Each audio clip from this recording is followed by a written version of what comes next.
गुरु रामपाल जी परमेश्वर जी की जय हो।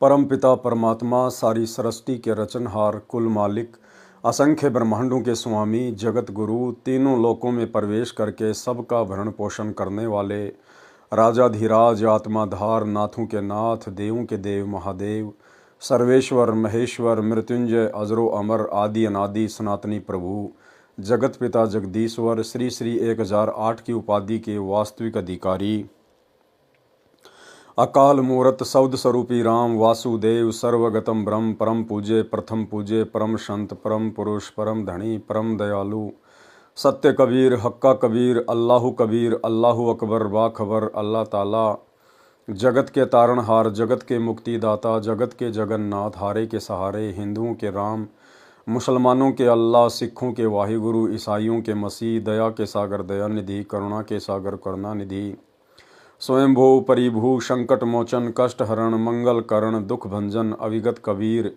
निर्विकार निर्विषम परमात्मा, अलय अलेख सतगुरु, आदि अनादि सतगुरु, असली मर्यादा पुरुषोत्तम, असली राम, असली कृष्ण, असली घनश्याम, असली मुरारी, राजाओं के राजा, महाराजाओं के महाराजा, शहंशाहों के शहंशाह, सम्राटों के सम्राट, भगवानों के भगवान, अल्लाहों के अल्लाह, प्रभुओं के प्रभु, मसीहाओं के मसीह, सच्चे वाहिगुरु, बाबाओं के बाबा, पीरों के पीर, सेठों के सेठ, जगत सेठ, सावलसा सेठ, सर्वगुण संपन्न, अनंत कोटि कलाओं के स्वामी, अनंत कोटि ब्रह्मांडों के नायक, योगियों में महायोगी, ध्यानियों में महाध्यानी, सिद्धों में परम सिद्ध, ज्ञानियों में तत्वज्ञानी, ब्रह्म ज्ञानी, महाज्ञानी, परम ज्ञानी, सर्वश्रेष्ठ ज्ञानी, विज्ञानी, युवा कबीर, समृद्ध कबीर, असंवाद, अमित ओझा, सच्चे रहनुमा, करीम अल्लाह, सुभान अल्लाह, दुनिया के अंतिम पैगंबर, 8 सितंबर 1951 से गांव धनाना, जिला सोनीपत, हरियाणा, भारतवर्ष की पावन भूमि पे प्रकट रियल कल्कि भगवान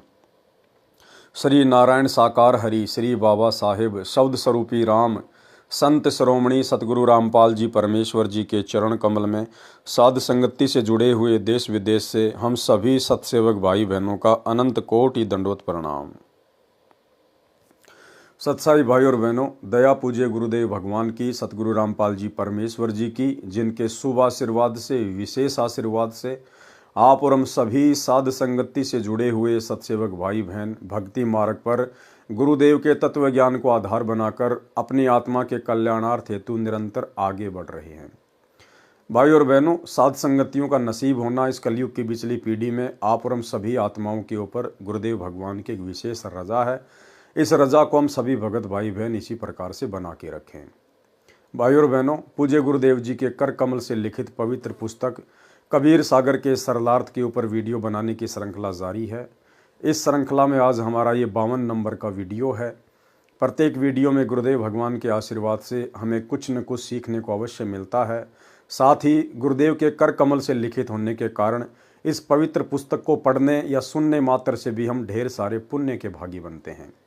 तो आज हम 52 नंबर वीडियो में आगे बढ़ते हैं, जहां परमेश्वर जी ने पेज नंबर 491 पे त्रेता युग में कबीर परमेश्वर जी का प्रकट होना लिखा है।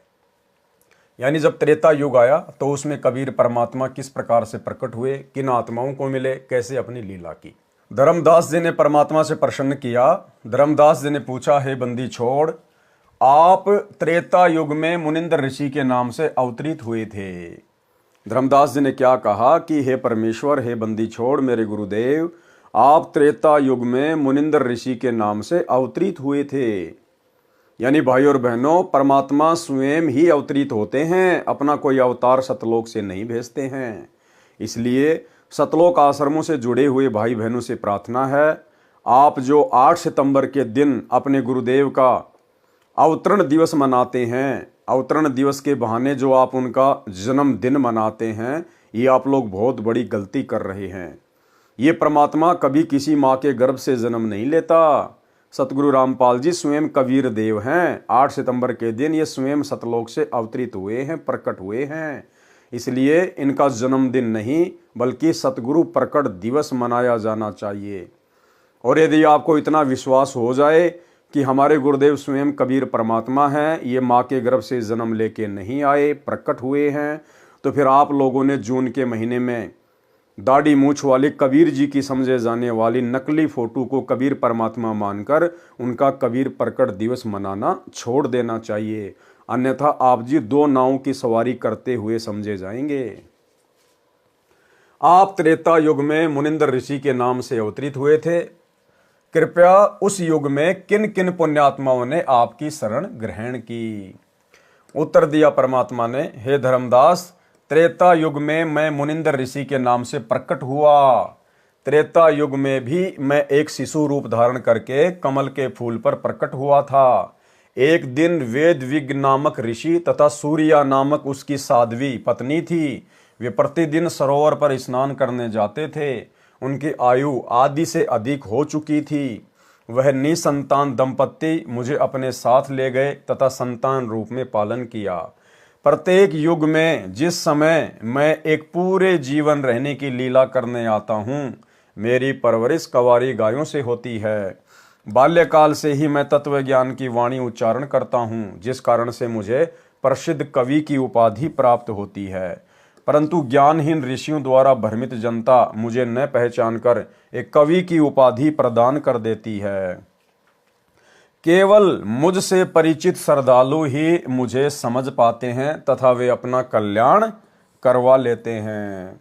और आज से पहले भाई और बहनों, कोई भी साधु, कोई भी भगत, कोई भी संत इस कबीर परमेश्वर सतगुरु रामपाल जी को चारों युगों में नहीं जान पाया, नहीं पहचान पाया।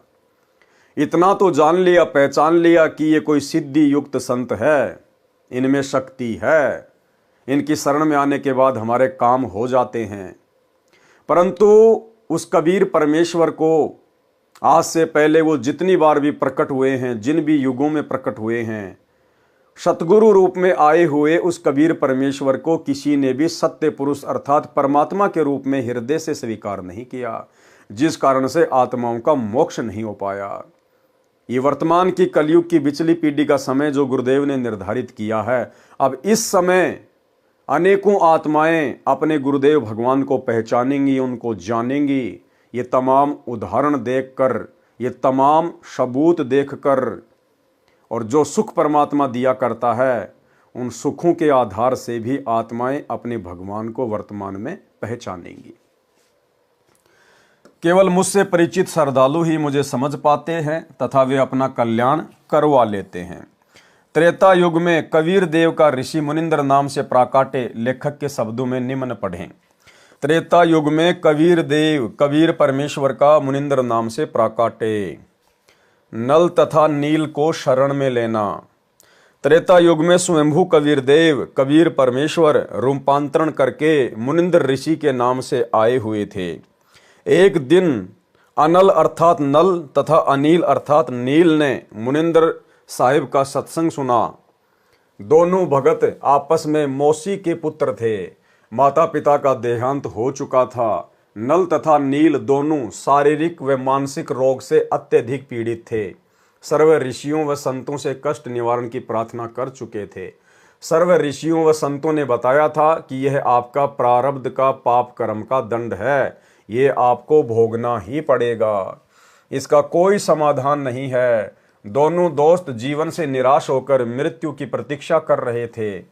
सत्संग के उपरांत जो ही दोनों ने परमेश्वर कबीर देव, कबीर परमेश्वर उर्फ मुनिंदर ऋषि जी के चरण छुए तथा परमेश्वर मुनिंदर जी ने सिर पर हाथ रखा, तो दोनों का असाध्य रोग छू मंतर हो गया, अर्थात दोनों नल तथा नील स्वस्थ हो गए। भाई और बहनों, यही लीला सन 1994 से उसी कबीर परमेश्वर जी ने सतगुरु रूप में प्रकट होकर इस कलयुग की बिचली पीढ़ी में जो अपने यथार्थ 13वें कबीर पंथ का संचालन किया है, तो सन 1994 के बाद में ऐसे असाध्य रोगों को सतगुरु रामपाल जी परमेश्वर जी ने अपनी शक्ति से, अपने आशीर्वाद मात्र से तुरंत ठीक कर दिया, तुरंत चंगा कर दिया। यानी जो बात यहां पर लिखी जा रही है कि नल और नील के सर पर हाथ रखने मात्र से ही उनका रोग छूमंतर हो गया, ऐसे ऐसे ना जाने कितने रोग, नल और नील से भी असाध्य रोग सतगुरु रामपाल जी परमेश्वर जी ने वर्तमान में अपने आशीर्वाद मात्र से ठीक किए हैं। एक छोटा सा गुरुदेव का सत्संग, इस सत्संग को सुनकर आप भली भांति समझ जाएंगे कि वर्तमान में सतगुरु रूप में वही कबीर परमात्मा प्रकट है जिन्होंने आज से पहले इस प्रकार आशीर्वाद देकर भी आत्माओं के कष्ट निवारण किए थे। सुनिए सत्संग। कर्मान आज भी हम आपको ऐसे ऐसे, यहाँ पर भी कई बहन है ऐसी जो पहले बहुत तंग रहती थी। एक तो बेबे है संतोष, खड़ी हुई है एक भाई, उठ उठ शर्मावना। एक भी इसकी बेबे का चित्र ले तो फिल्म वाला, ये देख इसको। या मकडोली बह रखी है, छोटी मकडोली, संतोष नाम से इस बेबे का। और ये इसका देवर है भक्त सुखबीर, ये यहाँ बैठा। इसका बड़ा भाई यानी संतोष का पति जो है फौज में भर्ती है। चित्र आ जाता फिर बंद कर दिया। तो ये लड़की 8-9 वर्ष से तकलीफ थी। बैठ जा बेटी। तो कुछ भी कहो, हम तो कर्मदंड कहते हैं। डॉक्टर बीमारी बता देते हैं, शाना ओपरा बता दे। तो जी क्या हुआ, इन्होंने सारा इलाज करवा लिया। एक नाम भी ले रखा था किसी दूसरे संत ने। और श्राद्ध का नाग तो अपने जनु आम चीज सहे, फिर दोख वीर, पूजा वीर, फलानी वीर, दकड़ी भी, वो सारी।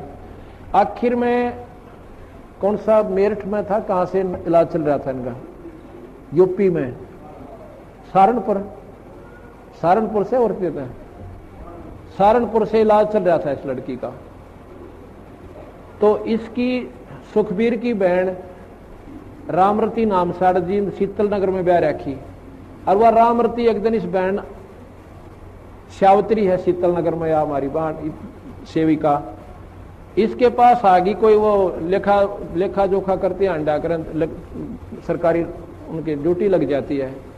तो इसने उसको समझा दिया, बेबे बैठ जा, चाह पानी पियो पहलाता है। फिर कबीर साहब के बारे में इस श्यावत्री ने, एक तो वह कमला यहीं आ रही हो मेरे ख्याल में, एक राम हुआ बैठी है। ये दोनों बाण अपनी सरकारी नौकरी पे थी, इनकी ड्यूटी लाग रही थी, वे गणना की खातर कोई आंकड़े इकट्ठे करने थे। यह श्यावत्री के पास पहुंच गई।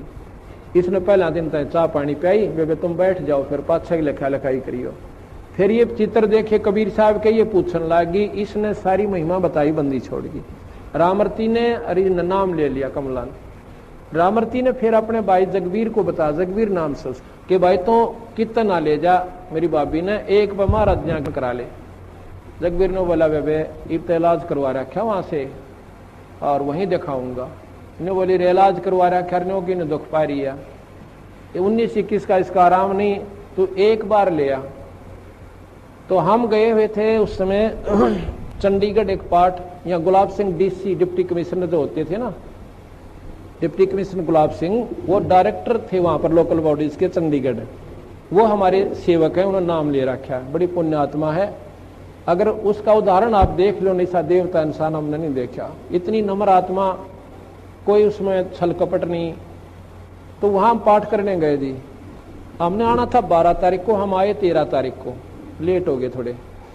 तो इन्होंने पता था कि 12 न महाराज जी ने आना है कुटिया में, तो ये 11 शाम ने पहुंच गए। और यह बेहोश पड़ी उड़े, या संतोष।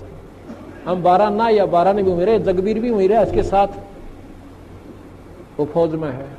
वहां पर हाल बना था हमारा एक सत्संग का। हम 13 न पहुंचे इस समय, अगस्त का महीना। तो न्यू बोले जी एक बेबे आ रही है, बहुत घनी बीमार से। बाबा बीमार का के मतलब, हमारे दौरान को डॉक्टर ना वैद नहीं, ये भी ये बीमार है, बीमार आने लागे को अच्छे ढंग का नाम लेने आता नहीं। अपने मन में संकल्प कर रहा मैं। इतने में इसको कुटिया मत ठाक है, वो जगबीर एक दिन और पकड़ कर मेरे पास ले आया। और मैं बाहर बैठा था, ऐसे छां आई हुई थी शाम के समय हाल के अंदर। इनको जब पकड़ के वो ले आए, आप विचार कीजिए, सतकर मानिए, जो ही मेरे पास लाके या संतोष बिठाई और जगबीर को पूछना ये बात इसके पति से, न्यू अर्जू सिर जोड़ रखा, इसकी हालत न्यू नाड़ टेढ़ी हो रही छोरी की। खाट के पास बिठाई, जैसे हम स्वाभाविक वैसे हाथ रखते हैं, बेबे ठीक हो जाएगी बेटी, माड़ा मन ना करे, सब करेंगे, बंदी छोड़। मैंने ऐसे हाथ ऊपर से हटाया भी नहीं था, इतना में यह लड़की न्यू बैठ गई कि जानू इसका कुछ भी कोई ना। बोल सतगुरुदेव। बंदी छोड़ कबीर साहेब। वो बोला जा बेटी सेवा करवा। वहां पर सेवा चल रही थी, सेवक थे, मिस्त्री थे, उनकी रोटी बनानी थी। छोरी ने डट कर रोटी बनवाई, सारा काम करवाया। अगले दिन सारा काम करवाया। अगले दिन ये दिन के 11 बजे नाम लेकर और जब घर न आए, फिर हमने कहा एक पाठ करवाओ बंदी छोड़ की वाणी का, ये धर्म का काम हो से। तो जिस दिन ये पाठ प्रकाश हुआ इनका, मैं जाता हूं पिछले दिन, जिस दिन पाठ प्रकाश हुआ इसका फिर गड़बड़ होगी एक बवाई और या दर्द पड़ी और गिर के आप पाप बोला। मैं गया जो बताई ना सुखबीर नरेंद्र की मार ने, और सारे पड़ोसी उड़ोसी वो सारी इकट्ठी होगी। अब के बोल रहे हैं वो पितरिन के, एक तो बूढ़ा मर रहा था, ताऊ है दादा, रेक एक उसका लड़का छोटा सा उम्र का 12, 13, 14 साल की उम्र का, वो मर रहा है। और जब पहला न्यो क्या करता, तुमने खोऊंगा धरती पर तय, थारा न्यो कर दूंगा, थारा नाश करूंगा, मेरा हक दे दो फलान। उस दिन वो के बोलिया, मैं तने नाटू था निर्भाग, तुम आज ना ले चला, बड़ा बुढ़ा आदमी मरवा दिया तने। जो बोला तू आज ना ले चला, मैं नाटू था, उनके महाराज जी का नाम ले लिया ही, मारी उड़ा पार बसावक होना। अन्य बोला तो अब आई आज तो हम थारा आगे गलती तय, आज पाछा हम तो बड़ा को नहीं।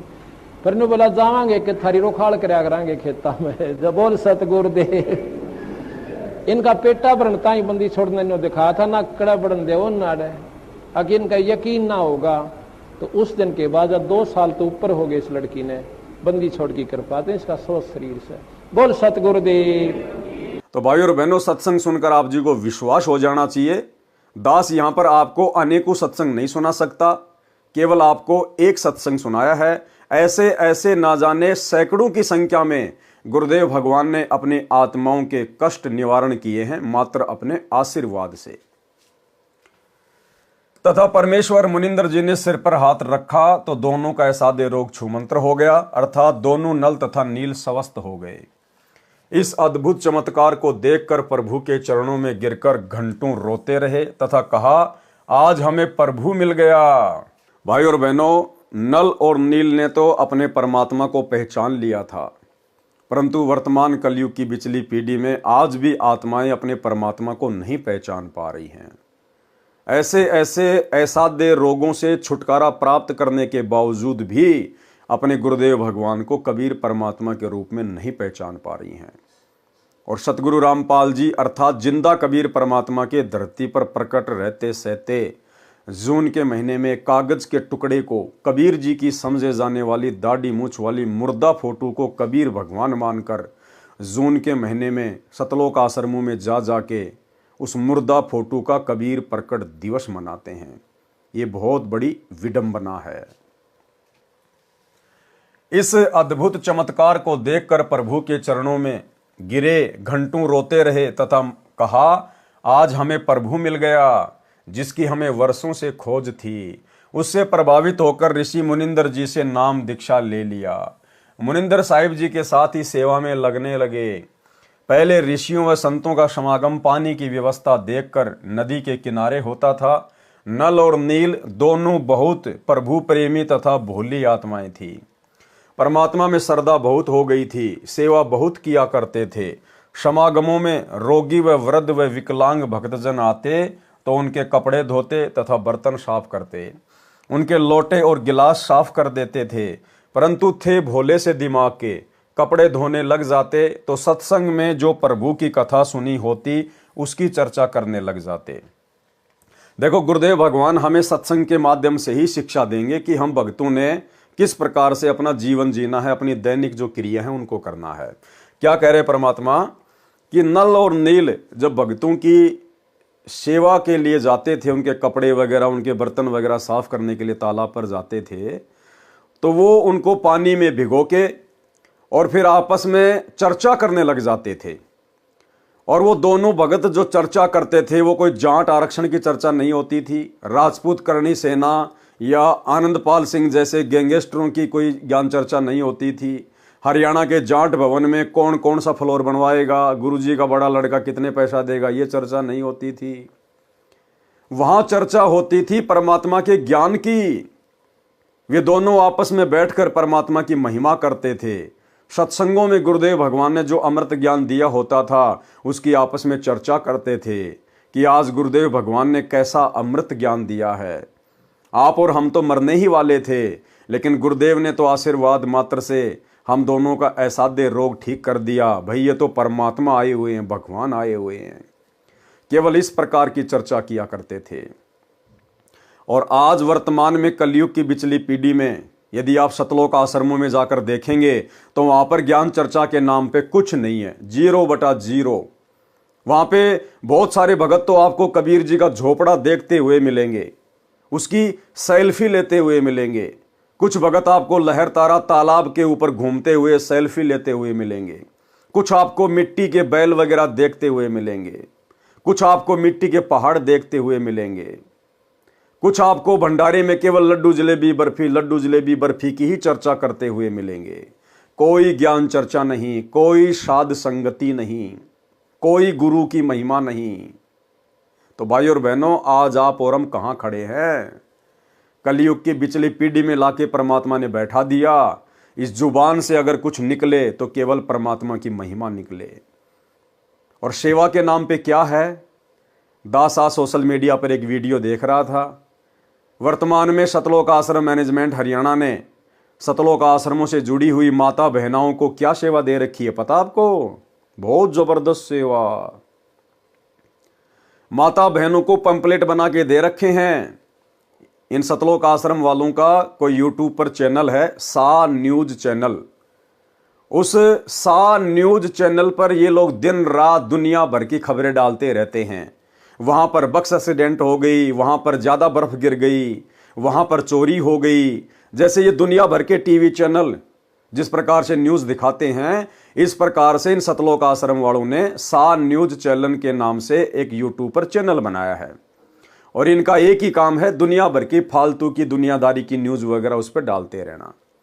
उस सा न्यूज चैनल को माता बहनों के माध्यम से उनको पोस्टर बना बना के दिए जाते हैं और जगत में भेज दिया जाता है, शहर में भेज दिया जाता है कि आप जाओ और लोगों को पकड़ पकड़ के आप उनसे चैनल को सब्सक्राइब करवाओ।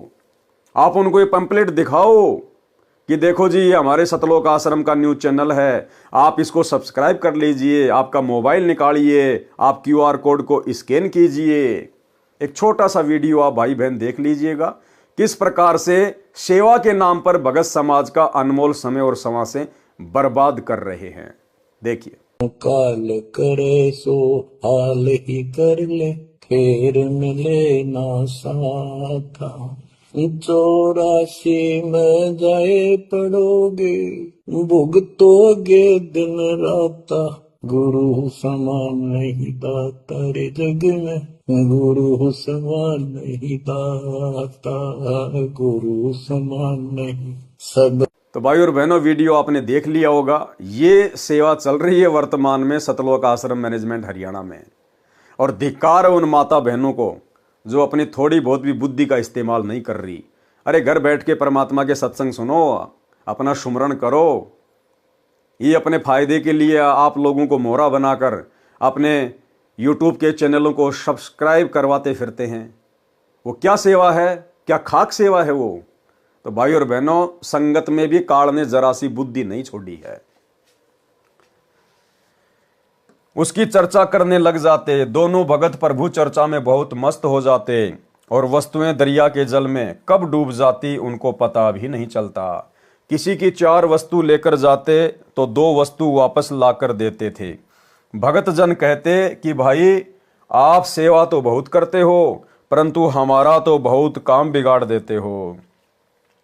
अब ये खोई हुई वस्तुएं हम कहां से लेकर आएं? आप हमारी सेवा ही करना छोड़ दो, हम अपनी सेवा आप ही कर लेंगे। नल तथा नील दोनों रोने लग जाते थे कि हमारी सेवा न छीनो, अब की बार नहीं खोएंगे। परंतु फिर वही काम करते, प्रभु की चर्चा में लग जाते और वस्तुएं डूब जाती। भगत जनों ने मुनिंद्र जी से प्रार्थना की कि कृपया आप नल तथा नील को समझाओ। ये न तो मानते हैं और कहते हैं तो रोने लग जाते हैं। हमारी तो आदि भी वस्तुएं वापस नहीं लाते। बर्तन व वस्त्र धोते समय वे दोनों भगवान की चर्चा में मस्त हो जाते हैं और वस्तुएं डूब जाती है। मुनिंदर साहिब ने एक दो बार नल नील को समझाया, वे रोने लग जाते थे कि साहिब हमारी ये सेवा न छीनो।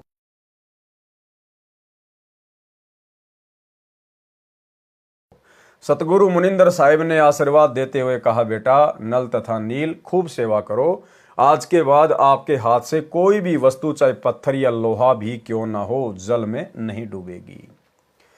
समुद्र पर रामचंद्र के पुल के लिए पत्थर तैराना।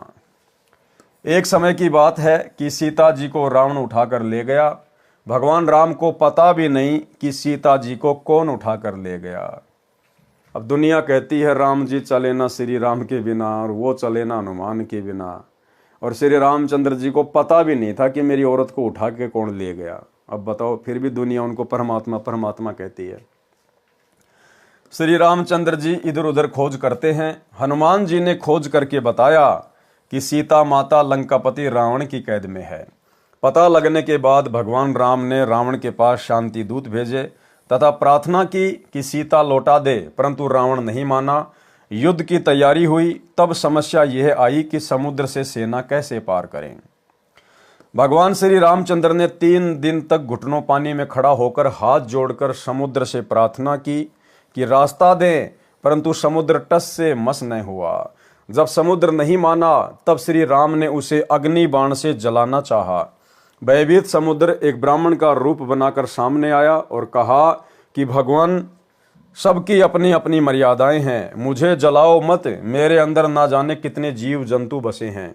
अगर आप मुझे जला भी दोगे तो भी आप मुझे पार नहीं कर सकते, क्योंकि यहाँ पर बहुत गहरा गड्ढा बन जाएगा जिसको आप कभी भी पार नहीं कर सकते।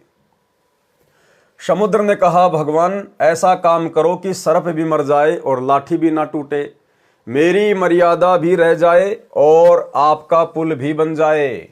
तब भगवान श्री राम ने समुद्र से पूछा कि वह क्या है। ब्राह्मण रूप में खड़े समुद्र ने कहा कि आपकी सेना में नल और नील नाम के 2 सैनिक हैं। उनके पास उनके गुरुदेव से प्राप्त एक ऐसी शक्ति है कि उनके हाथ से पत्थर भी तैर जाते हैं। हर वस्तु चाहे वह लोहे की हो तैर जाती है। श्री रामचंद्र ने नल तथा नील को बुलाया और उनसे पूछा कि क्या आपके पास कोई ऐसी शक्ति है। तो नल तथा नील ने कहा कि हाँ जी, हमारे हाथ से पत्थर भी नहीं डूबेंगे।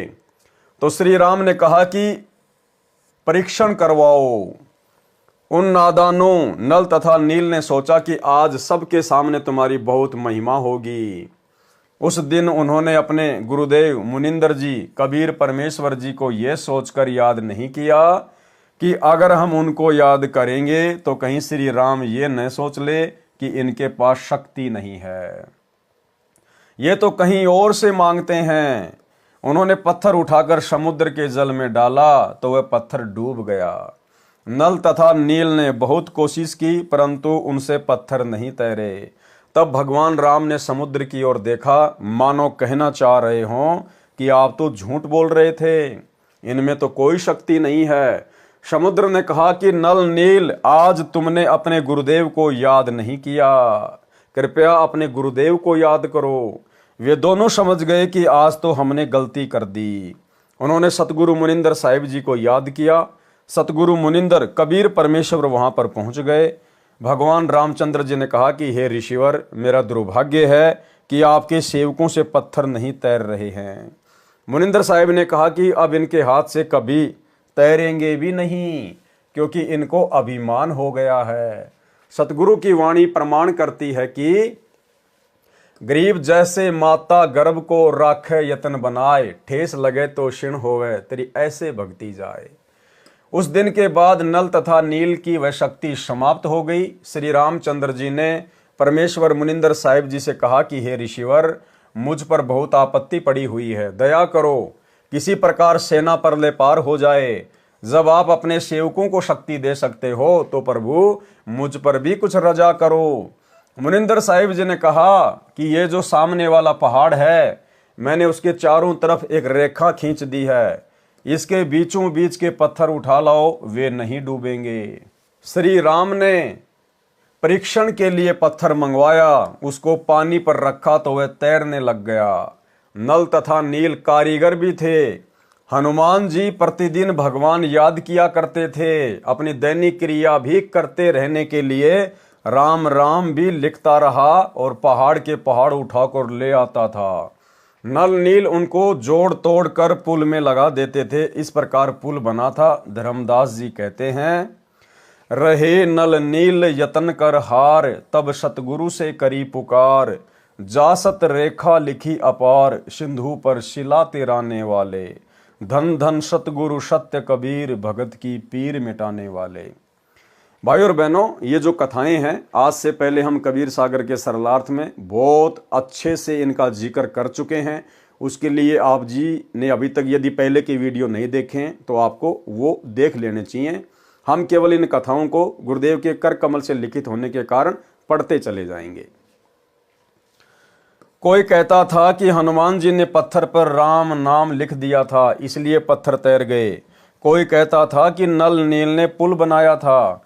कोई कहता था कि श्री राम ने पुल बनाया था। परंतु यह सत कथा ऐसे है जो ऊपर लिखी है। सत कबीर की साखी, पृष्ठ 179 से 182 तक। पीव पिछाण के अंग। कबीर, तीन देव को सब कोई ध्यावे, चौथे देव का मर्म न पावे। यानी ब्रह्मा विष्णु महेश को तो सभी ध्याते हैं, सभी पूजते हैं, लेकिन चौथा जो इनका पिता है ज्योति निरंजन काल, उसको कोई नहीं जानता। चौथा छाड़ पंचम को ध्यावे, कहे कबीर सो हम पर आवे। उस चौथे को छोड़कर भी, ज्योति निरंजन को भी छोड़कर परमात्मा कहते हैं जो पांचवे को ध्यावेगा, पांचवे की पूजा करेगा। पांचवा कौन? खुद कबीर साहेब, कहे कबीर सो हम पे आवे, वही मोक्ष प्राप्त कर सकता है। कबीर, ओमकार निश्चय भया, ये करता मत जान, साचा शब्द कबीर का पर्दे माही पहचान। ओमकार निश्चय भया, ओमकार बोध है इस ब्रह्म का, क्योंकि इस ज्योति निरंजन का ब्रह्म का मंत्र है ओम। गीता अध्याय 8 श्लोक नंबर 13। ओम इति एक अक्षर ब्रह्म व्यवहरण माम अनुस्मरण, ये प्रयाति तजम देहम सयाति परमाम गतम। तो परमात्मा कहते हैं खाली ओम को ही सर्वश्रेष्ठ मत मानो, सबसे ऊपर मत मानो। ये ओम तो इस ज्योति निरंजन काल का मंत्र है। कबीर, ओंकार निश्चय भैया, ये करता मत जान, साचा शब्द कबीर का पर्दे माही पहचान। अब वो साचा शब्द आज सतगुरु रामपाल जी परमेश्वर यानी ये कबीर परमात्मा स्वयं लेकर आए हैं। इनकी शरण में आने के बाद ही पहचान होगी। कबीर, राम कृष्ण अवतार हैं, इनका ना ही संसार, और जिन साहिब संसार किया सो किन्हू न जन्या नार।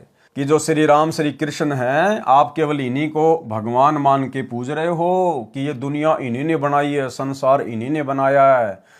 तो गुरुदेव भगवान कह रहे राम कृष्ण अवतार हैं, इनका ना ही संसार, ये तो सदा खुद भी नहीं रहते यहाँ पर।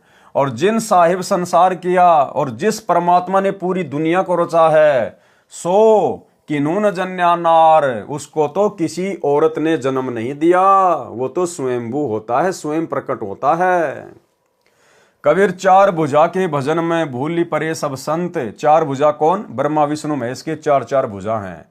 तो कहते हैं चार भुजा के भजन में भूली पड़े सब संत, कबीरा सुमरो तासों को जाके भुजा अनंत। परमात्मा अपने आप को छुपाते हुए कह रहे हैं कि भाई कबीर तो उस परमात्मा की पूजा करता है जिसकी अनंत बुझाएं हैं, अनंत। कबीर, समुद्र पाट लंका गए, सीता को भरतार, ताही अगत से मुनि पी गयो, इनमें कौन करतार। कि आप खाली श्री रामचंद्र जी को इसी बात को लेकर भगवान मानते हो कि उन्होंने लंका पर जाने के लिए समुद्र के ऊपर जो है वो पुलिया बना दिया था। और यहाँ तो एक अगस्त्य नाम का मुनि था, ऋषि था, उसने तो एक घूंट में 7 समुद्रों को पी लिया था। ये कथा भी आप परम भगत भाई बहन अब अच्छे से जान गए हैं कि कबीर परमात्मा सतगुरु रामपाल जी जो कि त्रेता युग में मुनिंद्र ऋषि के नाम से आए हुए थे, उन्होंने अपनी शक्ति से उन पत्थरों को हल्का किया था, तब कहीं जाकर श्री रामचंद्र जी समुद्र पर पुलिया बना पाए थे। कबीर, गिरवर धार्यो श्री कृष्ण जी, द्रोणागिरी हनुमंत, शेष नाग सब सृष्टि संहारी, इनमें कौन भगवंत। अगर आप इसी बात से रामचंद्र जी को भगवान मान रहे हैं कि उन्होंने समुद्र पे पुलिया बना दिया, तो श्री कृष्ण जी ने तो गोवर्धन पर्वत को अपनी एक उंगली पर उठा लिया था, और हनुमान जी ने द्रोणागिरी पहाड़ को उठा लिया था, जो गोवर्धन से भी कई गुना ज्यादा लंबा चौड़ा था। और फिर शेषनाग ने तो आप लोगों के अनुसार पूरी पृथ्वी को ही अपने अपने फन के ऊपर उठा रखा है। फिर इनमें सबसे बड़ा भगवान कौन हुआ? तो ये तो है लोकवेद, सुनी सुनाई बातें। असलियत क्या है? गिरवर धार्यो कृष्ण जी, श्री कृष्ण जी का रूप बनाकर वो गोवर्धन पर्वत भी अपनी उंगली पर सतगुरु रामपाल जी परमेश्वर जी ने, इस कबीर परमात्मा ने उठाया था। और द्रोणागिरी पहाड़ को भी हनुमान जी का रूप बनाकर, हनुमान जी को अपनी शक्ति देकर उस कबीर परमात्मा सतगुरु रामपाल जी ने उठाया था। हनुमान जी के बस की बात नहीं थी। और ये जो सृष्टि है, इस सृष्टि को भी परमात्मा ने अपने वचन से स्त्री किया हुआ है, किसी बैल के सींग पर या शेष नाग के फण के ऊपर नहीं टिकी हुई है।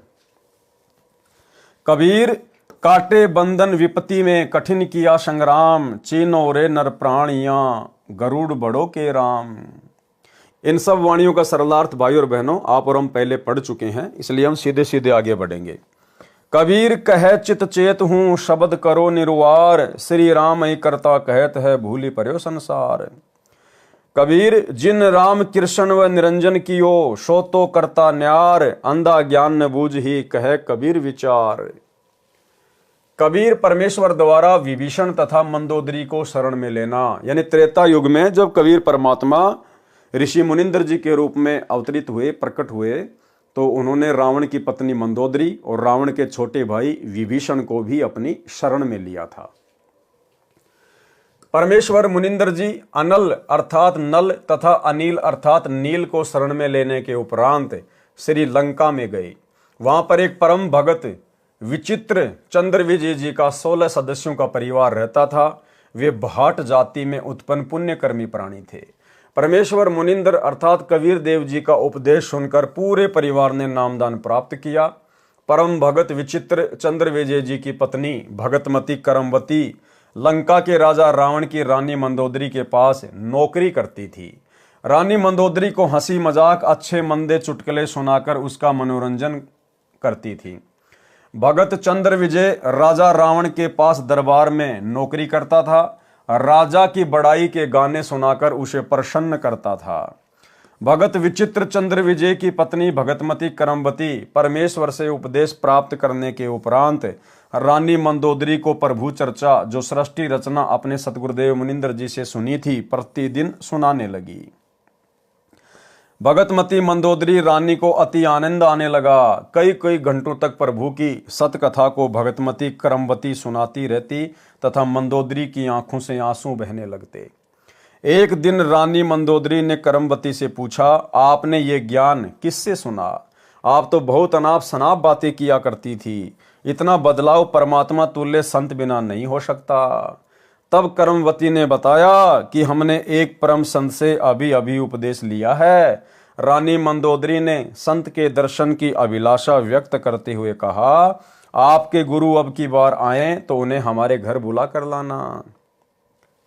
अपनी मालकिन का आदेश प्राप्त करके शीश झुकाकर सत्कार पूर्वक कहा कि जो आपकी आज्ञा आपकी नौकरानी वही करेगी। मेरी एक विनती है। कहते हैं कि संत को आदेश पूर्वक नहीं बुलाना चाहिए, स्वयं जाकर दर्शन करना श्रेयकर होता है, और जैसे आपकी आज्ञा वैसा ही होगा।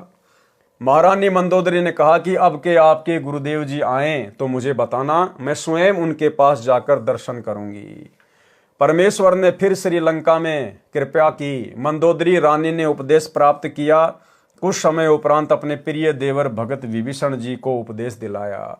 भगतमती मंदोदरी उपदेश प्राप्त करके अहरनिश प्रभु स्मरण में लीन रहने लगी, यानी दिन रात प्रभु के स्मरण में लीन रहने लगी।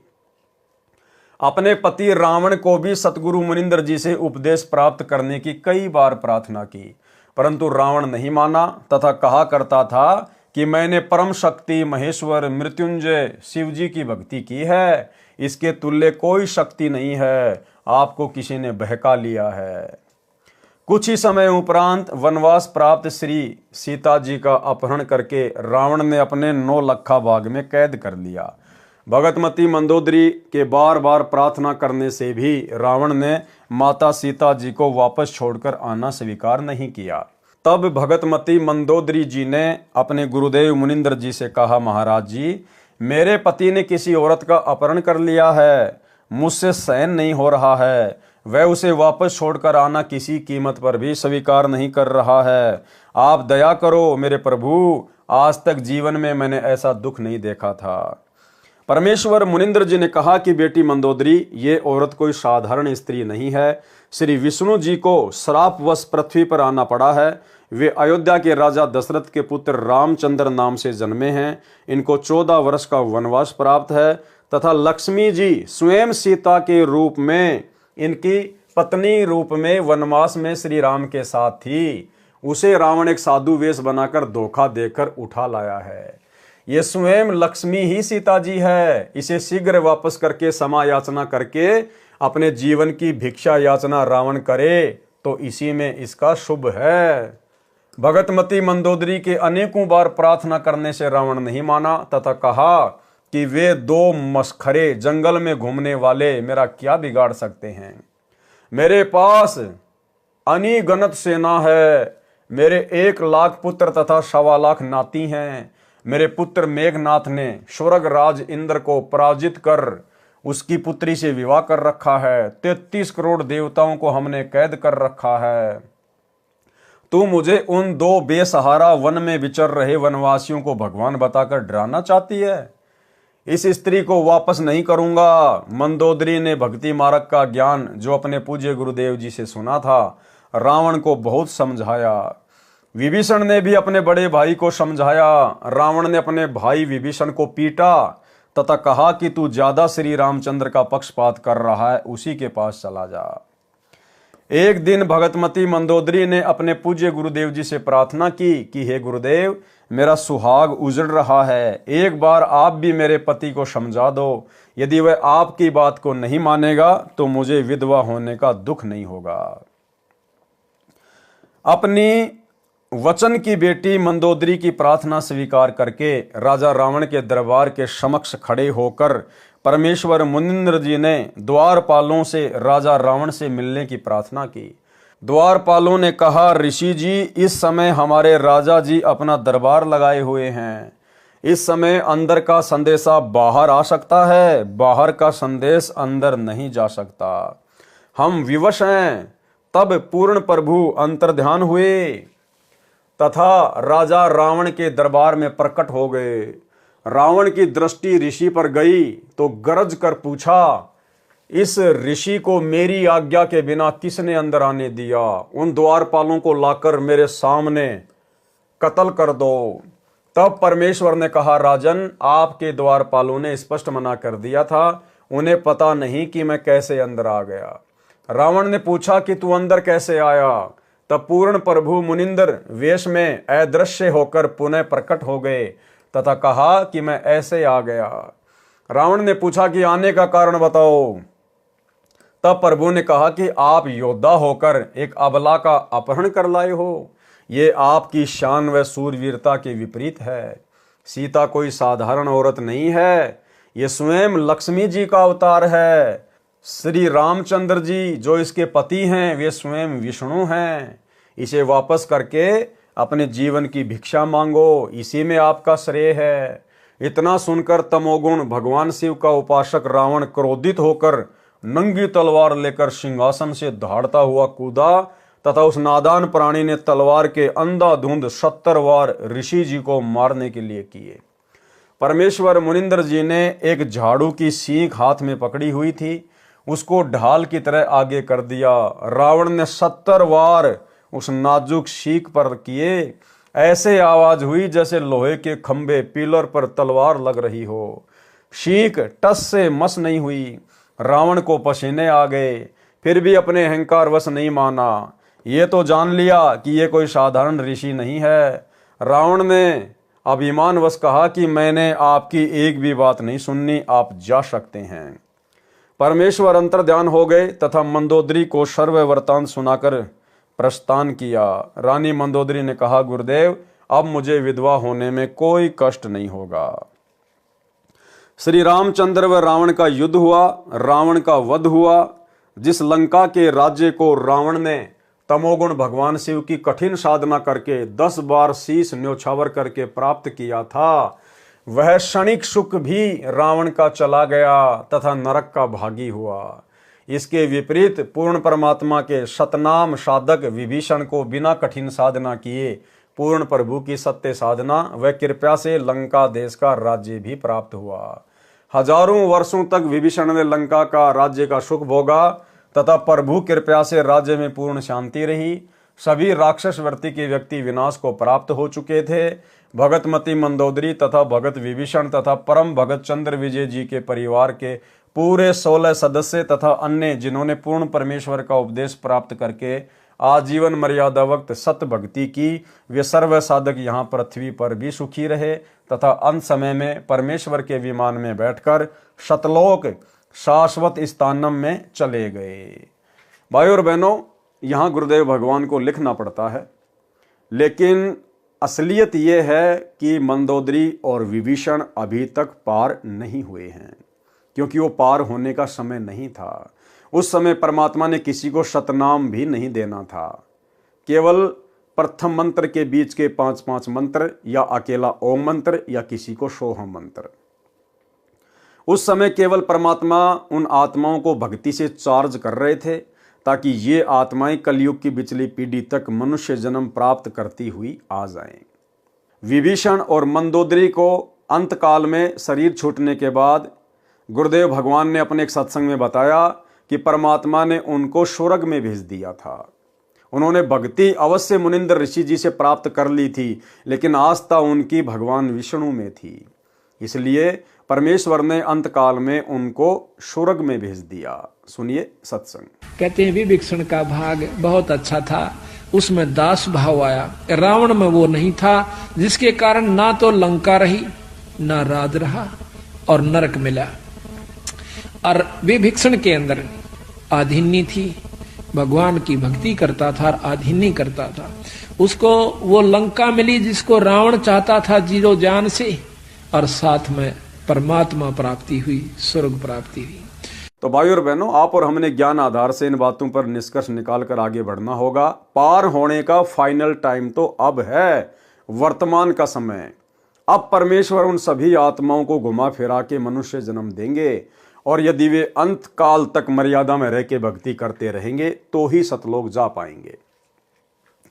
इसलिए पवित्र गीता अध्याय 7 मंत्र 12 से 15 में कहा है कि तीनों गुणों रजगुण ब्रह्मा जी, सतगुण विष्णु जी, तमगुण शिव जी की साधना से मिलने वाली क्षणिक सुविधाओं के द्वारा जिनका ज्ञान हरा जा चुका है, वे राक्षस स्वभाव वाले, मनुष्यों में नीच दुष्कर्म करने वाले मूर्ख मुझकाल ब्रह्म को भी नहीं भजते। फिर गीता अध्याय 7 मंत्र 18 में गीता बोलने वाला काल ब्रह्म प्रभु कह रहा है कि कोई एक उदार आत्मा मेरी ब्रह्म की ही साधना करता है, क्योंकि उनको तत्वदर्शी संत नहीं मिला। वे भी नेक आत्माएं मेरी अनुतमाम अति अश्रेष्ठ गतिम यानी गति में आश्रित रह गए, वे भी पूर्ण मुक्त नहीं हैं। इसलिए पवित्र गीता अध्याय 18 श्लोक 62 में कहा है कि हे अर्जुन, तू सर्व भाव से उस परमेश्वर पूर्ण परमात्मा अर्थात तत्ब्रह्म की शरण में जा। उसकी कृपा से ही तू परम शांति तथा शतलोक अर्थात सनातन परम धाम को प्राप्त होगा। इसलिए पुण्यात्माओं से निवेदन है कि आज इस दासन के भी दास रामपाल दास के पास पूर्ण परमात्मा प्राप्ति की वास्तविक विधि प्राप्त है। निःशुल्क उपदेश लेकर लाभ उठाएं। फिर धर्मदास जी ने प्रश्न किया, धर्मदास जी ने प्रश्न किया, हे प्रभु, कुछ श्रद्धालु भी श्री हनुमान जी की पूजा करते हैं, यह शास्त्र विरुद्ध है या अनुकूल? उत्तर दिया परमात्मा ने, कबीर देव ने कहा, हे धर्मदास, अर्जुन को काल ब्रह्म ने श्रीमद् भगवत गीता अध्याय 16 श्लोक 23-24 में कहा है कि हे अर्जुन, जो व्यक्ति शास्त्र विधि को त्याग कर अपनी इच्छा से मनमाना आचरण पूजा करता है, वह न सिद्धि को प्राप्त होता है, न परम गति को, न सुख को ही। गीता अध्याय 16 श्लोक 23, इससे तेरे लिए कर्तव्य अर्थात करने योग्य भक्ति कर्म तथा अकर्तव्य अर्थात न करने योग्य जो त्यागने योग्य कर्म है उनकी व्यवस्था में शास्त्र में लिखा उल्लेख ही प्रमाण है। ऐसा जानकर तू शास्त्र विधि से नियत भक्ति कर्म अर्थात साधना ही करने योग्य है। गीता अध्याय 16 श्लोक 24। हे धर्मदास जी, गीता अध्याय 7 श्लोक 12 से 15 व 20 से 23 तथा गीता अध्याय 9 श्लोक 20 से 23 तथा 25 में गीता ज्ञानदाता काल ब्रह्म ने तीनों देवताओं रजगुण ब्रह्मा, सतगुण विष्णु तथा तमगुण शिव जी की पूजा करना भी व्यर्थ कहा है। भूतों की पूजा, पितरों की पूजा व अन्य सर्व देवताओं की पूजा को भी अविधि पूर्वक शास्त्र विधि विरुद्ध बताया है। हनुमान तो राम भगत थे, वे स्वयं भी भक्ति करते थे तथा अन्य को भी श्री राम की भक्ति करने को ही कहते थे। यदि कोई भगत दूसरे भगत की पूजा करता है वह शास्त्र विधि विरुद्ध होने से व्यर्थ है। त्रेता युग में मैंने हनुमान को भी शरण में लिया था। फिर धर्मदास जी ने सवाल किया। धर्मदास जी ने प्रश्न किया, हे कबीर परमेश्वर, आपने तो मेरे आश्चर्य को अधिक बढ़ा दिया। श्री हनुमान जी को तो अपनी शक्ति तथा श्री राम की भक्ति पर अत्यधिक अभिमान था। हे दीनानाथ, आपने हनुमान जी की बुद्धि को कैसे बदला? मुझ किंकर पर कृपया करके बताइए। उत्तर कृपया पढ़ें हनुमान बोध के सारांश में प्रश्न 235 पर, जो कि आप और भगत भाई बहन पहले इस विषय पर पूरा वीडियो बना चुके हैं। पूर्ण परमात्मा कबीर जी का द्वापर युग में प्रकट होना। फिर द्वापर युग में कबीर परमात्मा किस नाम से प्रकट हुए, किन किन आत्माओं को मिले, क्या क्या लीलाएं की परमात्मा ने। पूर्ण परमात्मा कबीर जी का द्वापर युग में प्रकट होना। प्रसन्न किया धर्मदास जी ने, हे परमेश्वर, अपने दास धर्मदास पर कृपया करके द्वापर युग में प्रकट होने की कथा सुनाएं जिससे तत्व ज्ञान प्राप्त हो। उत्तर दिया परमात्मा ने। कबीर परमेश्वर ने कहा, हे धर्मदास, द्वापर युग में भी मैं रामनगर नामक नगरी में एक सरोवर में कमल के फूल पर शिशु रूप में प्रकट हुआ। एक निसंतान वाल्मीकि कालू तथा उसकी पत्नी गोदावरी दंपत्ति अपने घर ले गए। एक ऋषि से मेरा नामकरण करवाया। उसने भगवान विष्णु की कृपा से प्राप्त होने के आधार से मेरा नाम करुणामय रखा। मैंने 25 दिन तक कोई आहार नहीं किया। मेरी पालक माता अति दुखी हुई। पिताजी भी कई साधु संतों के पास गए, मेरे ऊपर झाड़ फूंक भी कराई।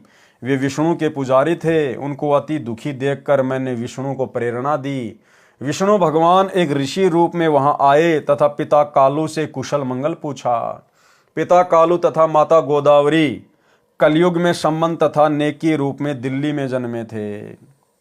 यानी भाइयों और बहनों, द्वापर युग में परमात्मा ने जिन आत्माओं को अपनी परवरिश के लिए निमित्त बनाया था, कालू तथा गोदावरी को, फिर कलयुग की प्रथम पीढ़ी में यानी 650 साल पहले जिस व्यक्ति ने, क्योंकि भगत तो नहीं बन पाया था वो अंत तक, जिस कालू नामक व्यक्ति ने परमात्मा के मुंह बोले पिता की भूमिका निभाई थी द्वापर युग में, वो कालू नाम का व्यक्ति 650 साल पहले बना सम्मन। और जो उसकी पत्नी थी गोदावरी, वो थी नेकी। यानी पुण्यात्माओं, हम आत्माओं का अनंत जन्मों का हिसाब किताब ये चलता हुआ आ रहा है। आज परमेश्वर ने उन सभी आत्माओं को कहां पर लाकर सेट कर दिया है। और आज वे सभी आत्माएं, वो कालू, वो गोदावरी, वो विद्याधर, वेदविग, सम्मन, नेकी, आज वो सभी आत्माएं वर्तमान की कलयुग की बिचली पीढ़ी में आई हुई हैं।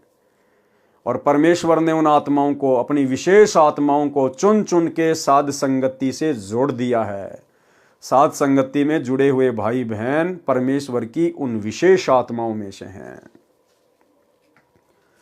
पिता कालू तथा माता गोदावरी कलयुग में सम्मन तथा नेकी रूप में दिल्ली में जन्मे थे। उन्होंने अपना दुख ऋषि जी को बताया कि हमें वृद्ध अवस्था में एक पुत्र रत्न भगवान विष्णु की कृपा से सरोवर में कमल के फूल पर प्राप्त हुआ है। ये बच्चा 25 दिन से भूखा है, कुछ भी नहीं खाया है। अब इसका अंत निकट है। परमात्मा विष्णु ने हमें अपार खुशी प्रदान की है, अब उसे छीन रहे हैं। हम प्रार्थना करते हैं कि हे विष्णु भगवान, ये खिलौना देकर मत छीनो। हम अपराधियों से ऐसा क्या अपराध हो गया, इस बच्चे में हमारा इतना मोह हो गया है कि यदि इसकी मृत्यु हो गई तो हम भी दोनों उसी सरोवर में डूबकर मरेंगे जहां पर यह बालक हमें मिला था।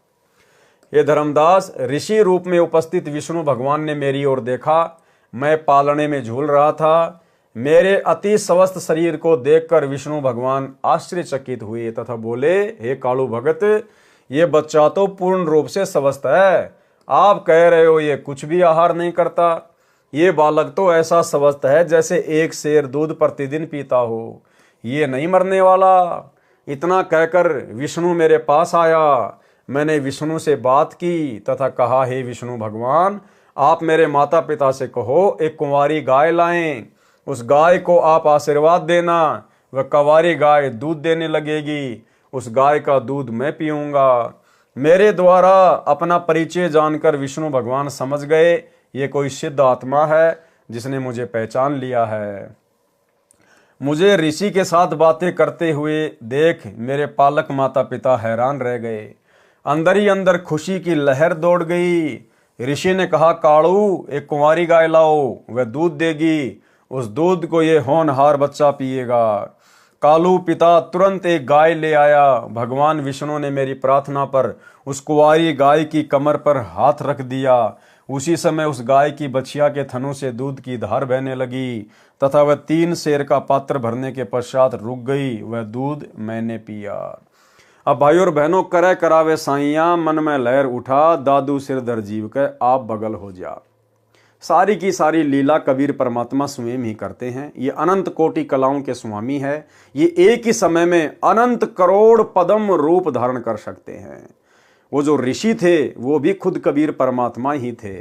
अरे भला सारी सृष्टि का मालिक, सर्व सृष्टि को खिलाने पिलाने वाला और विष्णु के आशीर्वाद से दूध देने वाली गाय का दूध पिएगा क्या? और उस कुंवारी गाय में दूध कहाँ से आता है? गुरुदेव कहते हैं सतलोक से आता है। तो विष्णु भगवान की बेचारी की क्या औकात जो कुंवारी गाय के ऊपर थपकी मार दे और सतलोक से दूध आ जाए। ये सारा खेल परमात्मा स्वयं ही खेलता है, महिमा उनको दे देता है। मेरी तथा विष्णु जी की वार्ता की भाषा को कालू व गोदावरी समझ नहीं सके।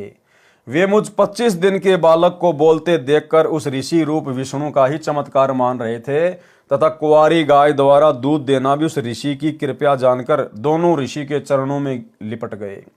मेरी पालक माता ने मुझे पालने से उठाया तथा उस ऋषि रूप में विराजमान विष्णु के चरणों में डाला। मैं जमीन पर नहीं गिरा, माता के हाथों से निकलकर जमीन से 4 फुट ऊपर हवा में पालने की तरह स्थिर हो गया। जब गोदावरी ने मुझे ऋषि के चरणों की ओर किया, भगवान विष्णु 3 कदम पीछे हट गए तथा बोले, माई, ये बालक परम शक्ति युक्त है, बड़ा होकर जनता का उपकार करेगा। इतना कहकर ऋषि रूपधारी विष्णु अपने लोक को चले दिए। मैं पुनः पालने में विराजमान हो गया। उस वाल्मीकि दंपति कालू तथा गोदावरी ने मेरा हवा में स्थित होना भी ऋषि का ही करिश्मा जाना। इस कारण से मुझे कोई अवतारी पुरुष नहीं समझ सके। मैं भी यही चाहता था कि ये मुझे एक साधारण बालक ही समझें, जिससे इनकी वृद्ध अवस्था का समय मेरे लालन पालन में बीत जाए। और देखो भाइयों और बहनों, कितना दयालु परमात्मा है। उस कालू ने और उसकी पत्नी गोदावरी ने द्वापर युग में परमात्मा से उस समय नाम दीक्षा नहीं ली। उसके बावजूद भी भाइयों और बहनों, परमात्मा ने उनको अपने परम भगत के रूप में जन्म दिया, सम्मन और नेकी के रूप में।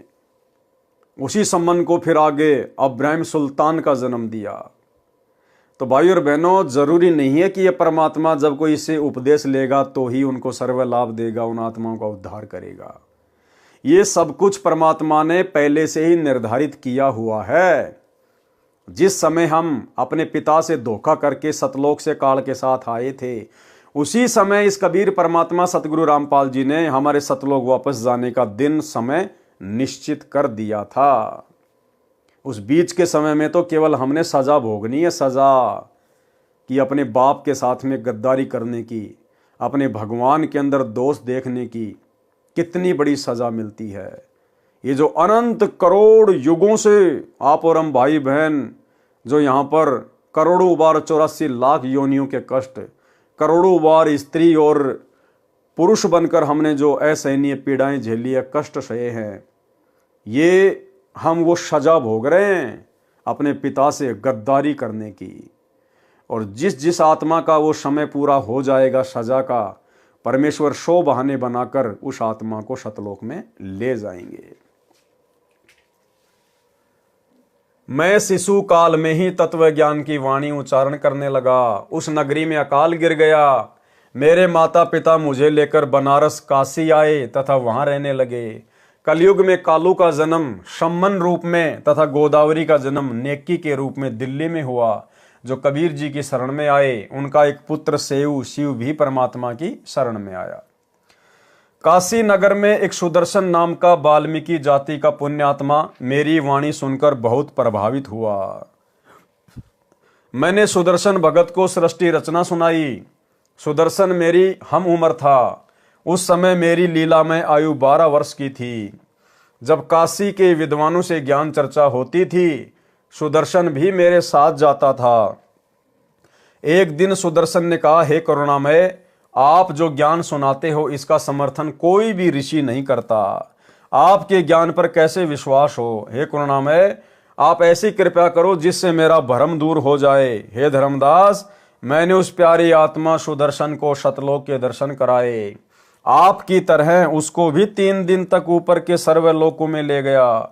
सुदर्शन का पंच भौतिक शरीर अचेत हो गया। सुदर्शन भी अपने माता पिता का इकलौता पुत्र था। अपने इकलौते पुत्र को मृत तुल्य देखकर उसके माता पिता विलाप करने लगे तथा हमारे घर आकर मेरे माता पिता से झगड़ा करने लगे। कहा कि तुम्हारे करुण ने हमारे बच्चे को जादू जंत्र कर दिया, वह सेवड़ा है, हमारा पुत्र मर गया तो हम आपके विरुद्ध राजा को शिकायत करेंगे। मेरे माता पिता ने मेरे से उन्हीं के सामने पूछा, हे करुण, सच बता, तूने क्या कर दिया उस सुदर्शन को? मैंने कहा, वह सतलोक देखना चाहता था, इसलिए उसे सतलोक दर्शन के लिए भेजा है। शीघ्र ही लौट आएगा। कई वैद्य बुलाए, कई झाड़ फूक करने वाले बुलाए, कोई लाभ नहीं हुआ। तीसरे दिन सुदर्शन के माता पिता रोते हुए मेरे पास आए। बोले, बेटा करुण, हमारे पुत्र को ठीक कर दे, हम तेरे आगे हाथ जोड़ते हैं। मैंने कहा, माई, तुम्हारा पुत्र नहीं मरेगा। मेरे परमेश्वर कबीर साहिब को अपने साथ अपने घर ले गए। मेरे माता पिता भी साथ गए। आसपास के व्यक्ति भी वहां उपस्थित थे। मैंने सुदर्शन के शीश को पकड़कर हिलाया तथा कहा, हे सुदर्शन, वापिस आ जा, तेरे माता पिता बहुत व्याकुल हैं। इतना कहते ही सुदर्शन ने आंखें खोली, चारों ओर देखा, अपने सिर की ओर मुझे नहीं देख सका। उठ बैठकर बोला, परमेश्वर करुणा में कहाँ है? रोने लगा, कहाँ गए परमेश्वर करुणा में? उपस्थित व्यक्तियों ने पूछा, क्या करुण को ढूंढ रहा है? देख, यहां बैठा है तेरे पीछे। मुझे देखते ही चरणों में शीश रखकर विलाप करने लगा तथा रोता हुआ बोला, हे काशी के रहने वालों, ये पूर्ण परमात्मा है। ये सर्व सृष्टि रचनहार अपने शहर में विराजमान है। आप इसे नहीं पहचान रहे। और भाई और बहनों, हम सभी सत्सेवक भाई बहन पिछले 8-10 वर्षों से चिल्ला चिल्ला कर वीडियो बना बना के, दुनिया तो खैर कहाँ समझेगी, हम अपने भगत भाई बहनों को समझाने का प्रयास कर रहे हैं। जो भगत भाई बहन सतलोक आश्रमों से जुड़े हुए हैं, वो भाई बहन भी आज अपने गुरुदेव को परमात्मा के रूप में नहीं मान रहे, नहीं पहचान रहे, नहीं समझ रहे। ये मेरे साथ ऊपर के लोक में गया। ऊपर के लोक में ये पूर्ण परमात्मा के रूप में एक सफेद गुंबद में विराजमान है। यही दोनों रूपों में लीला कर रहा है। सर्व व्यक्ति कहने लगे, इस कालू के पुत्र ने भिखू के पुत्र पर जादू कर दिया है, जिस कारण से इसका दिमाग चल गया है। इस करुण को ही परमात्मा कह रहा है, भला हो भगवान का भिखू का बेटा जीवित हो गया, नहीं तो बेचारों का कोई बुढ़ापे का सहारा ही नहीं था। ये कहकर सर्व अपने अपने घर चले गए। भिखू तथा उसकी पत्नी सुखवंती अपने पुत्र को जीवित देखकर अति प्रसन्न हुए। भगवान विष्णु का प्रसाद बनाया, पूरे मोहल्ले में बांटा गया। सुदर्शन ने मुझसे उपदेश लिया। अपने माता पिता भिखू तथा सुखी को भी मेरे से उपदेश लेने को कहा। दोनों ने बहुत विरोध किया तथा कहा, ये कालू का पुत्र पूर्ण परमात्मा नहीं है बेटा, इसने तेरे ऊपर जादू जंत्र करके मूर्ख बनाया हुआ है। भगवान विष्णु से बड़ा कोई नहीं है। सुदर्शन ने मुझसे कहा, है प्रभु कृपया मुझे अपनी शरण में रखना। मेरे माता पिता का कोई दोष नहीं है। सर्व मानव समाज इसी ज्ञान पर अटका है। जिस पर आपकी कृपा होगी केवल वही आपको जान व मान सकता है। जिस पर आपकी कृपा होगी केवल वही आपको जान व मान सकता है। तो भाई और बहनों, सत्कर्म मान लेना। इस कलयुग की बिचली पीढ़ी में केवल साध संगति से जुड़े हुए सत्सेवक भाई बहनों के ऊपर ही कबीर परमेश्वर सतगुरु रामपाल जी की असीम दया और कृपा हुई है। जो गुरुदेव ने हम सत्सेवकों से अपनी पहचान करवाई है, हम उनको पहचान गए हैं, जान गए हैं। अन्यथा शतलोक आश्रमों से जुड़े हुए भाई बहन केवल उन्हें अपना गुरु मानते हैं, केवल एक मानुष मानते हैं, माँ के गर्भ से जन्म लेकर आया हुआ व्यक्ति। जिस पर आपकी कृपा होगी केवल वही आपको जान व मान सकता है। इस काल ब्रह्म ने तो पूरे विश्व ब्रह्मा विष्णु शिव सहित को भ्रमित किया हुआ है। हे धर्मदास, सुदर्शन भगत ने काल के जाल को समझकर सच्चे मन से मेरी भक्ति की तथा मेरा साक्षी बना कि पूर्ण परमात्मा कोई अन्य है जो ब्रह्मा विष्णु तथा शिव से भिन्न तथा अधिक शक्तिशाली है। हे धर्मदास, पांडवों की अश्वमेघ यज्ञ को जिस सुदर्शन द्वारा संपूर्ण की गई कथा आप सुनते हो, ये वही सुदर्शन वाल्मीकि मेरा शिष्य था। द्वापर युग में मैं 404 वर्ष तक करुणामय शरीर में लीला करता रहा तथा सह शरीर सतलोक चला गया। फिर धर्मदास जी ने प्रसन्न किया। धर्मदास ने प्रश्न किया, हे प्रभु आपकी कृपया द्वापर युग में और किन किन पुण्यात्माओं पर हुई? उत्तर दिया गुरुदेव भगवान ने। कबीर परमेश्वर कबीर देव ने कहा, द्वापर युग में एक चंद्र विजय नामक राजा की रानी इंद्रमती को पार किया तथा राजा चंद्र विजय पर भी कृपा की। परमेश्वर कबीर जी द्वारा बताई रानी इंद्रमती को पार करने वाली कथा लेखक संत रामपाल दास जी महाराज के शब्दों में। द्वापर युग में इंद्रमती को शरण में लेना। द्वापर युग में चंद्र विजय नाम का एक राजा था। उसकी पत्नी इंद्रमती बहुत ही धार्मिक प्रवृत्ति की औरत थी। संत महात्माओं का बहुत आदर किया करती थी। उसने एक गुरुदेव भी बना रखा था। उनके गुरुदेव ने बताया था कि बेटी, साधु संतों की सेवा करनी चाहिए, संतों को भोजन खिलाने से बहुत लाभ होता है। एकादशी का व्रत, मंत्र के जाप आदि साधनाएं जो गुरुदेव ने बताई थी, उस भगवत भक्ति में रानी बहुत दृढ़ता से लगी हुई थी। गुरुदेव ने बताया था कि संतों को भोजन खिलाया करेगी तो तू आगे भी रानी बन जाएगी और तुझे स्वर्ग प्राप्ति होगी। रानी ने सोचा कि प्रतिदिन एक संत को भोजन अवश्य खिलाया करूंगी। उसने यह प्रतिज्ञा मन में ठान ली कि मैं खाना बाद में खाया करूंगी, पहले संत को खिलाया करूंगी। इससे मुझे याद बनी रहेगी, कहीं मुझे भूल ना पड़ जाए। रानी प्रतिदिन पहले एक संत को भोजन खिलाती, फिर स्वयं खाती। वर्षों तक ये क्रम चलता रहा। एक समय हरिद्वार में कुंभ के मेले का संयोग हुआ। जितने भी त्रिगुण माया के उपासक संत थे, यानी ब्रह्मा विष्णु महेश के जितने भी उपासक संत थे, सभी गंगा में स्नान के लिए पर भी लेने के लिए प्रस्थान कर गए। इस कारण से कई दिन रानी को भोजन कराने के लिए कोई संत नहीं मिला। रानी इंद्रमती ने स्वयं भी भोजन नहीं किया। चौथे दिन अपनी बांदी से कहा कि बांदी देख ले कोई संत मिल जाए तो, नहीं तो आज तेरी मालकिन जीवित नहीं रहेगी। चाहे मेरे प्राण निकल जाएं परंतु मैं खाना नहीं खाऊंगी। वह दीन दयाल कबीर परमेश्वर अपने पूर्व वाले भगत को शरण में लेने के लिए न जाने क्या कारण बना देता है। बांदे ने ऊपर अटारी पर चढ़कर देखा कि सामने से एक सफेद कपड़े पहने एक संत आ रहा था। द्वापर युग में परमेश्वर कबीर करुणामय नाम से आए थे। बांदी नीचे आई और रानी से कहा कि एक व्यक्ति है जो साधु जैसा नजर आता है। रानी ने कहा कि जल्दी से बुला ला। बांदी महल से बाहर गई तथा प्रार्थना की कि साहेब, आपको हमारी रानी ने याद किया है। करुणामय साहब ने कहा कि रानी ने मुझे क्यों याद किया है, मेरा और रानी का क्या संबंध है। नौकरानी ने सारी बात बताई।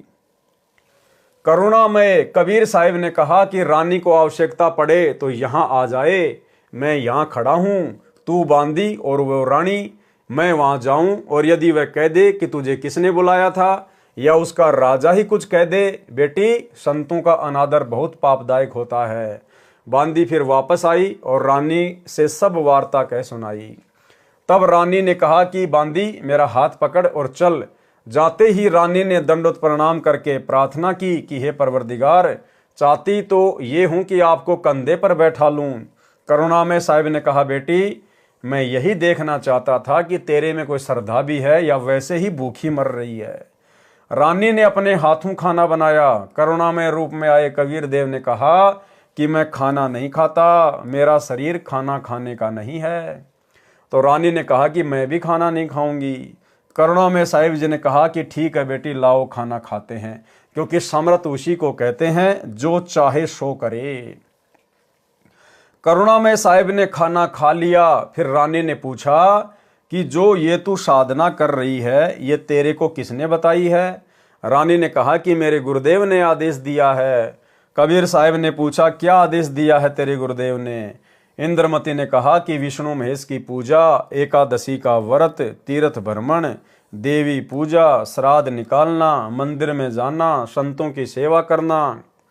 करुणाओं में कबीर साहिब ने कहा कि जो साधना तेरे गुरुदेव ने दी है, तेरे को जन्म और मृत्यु तथा स्वर्ग, नरक व 84 लाख योनियों के कष्ट से मुक्ति प्रदान नहीं कर सकती।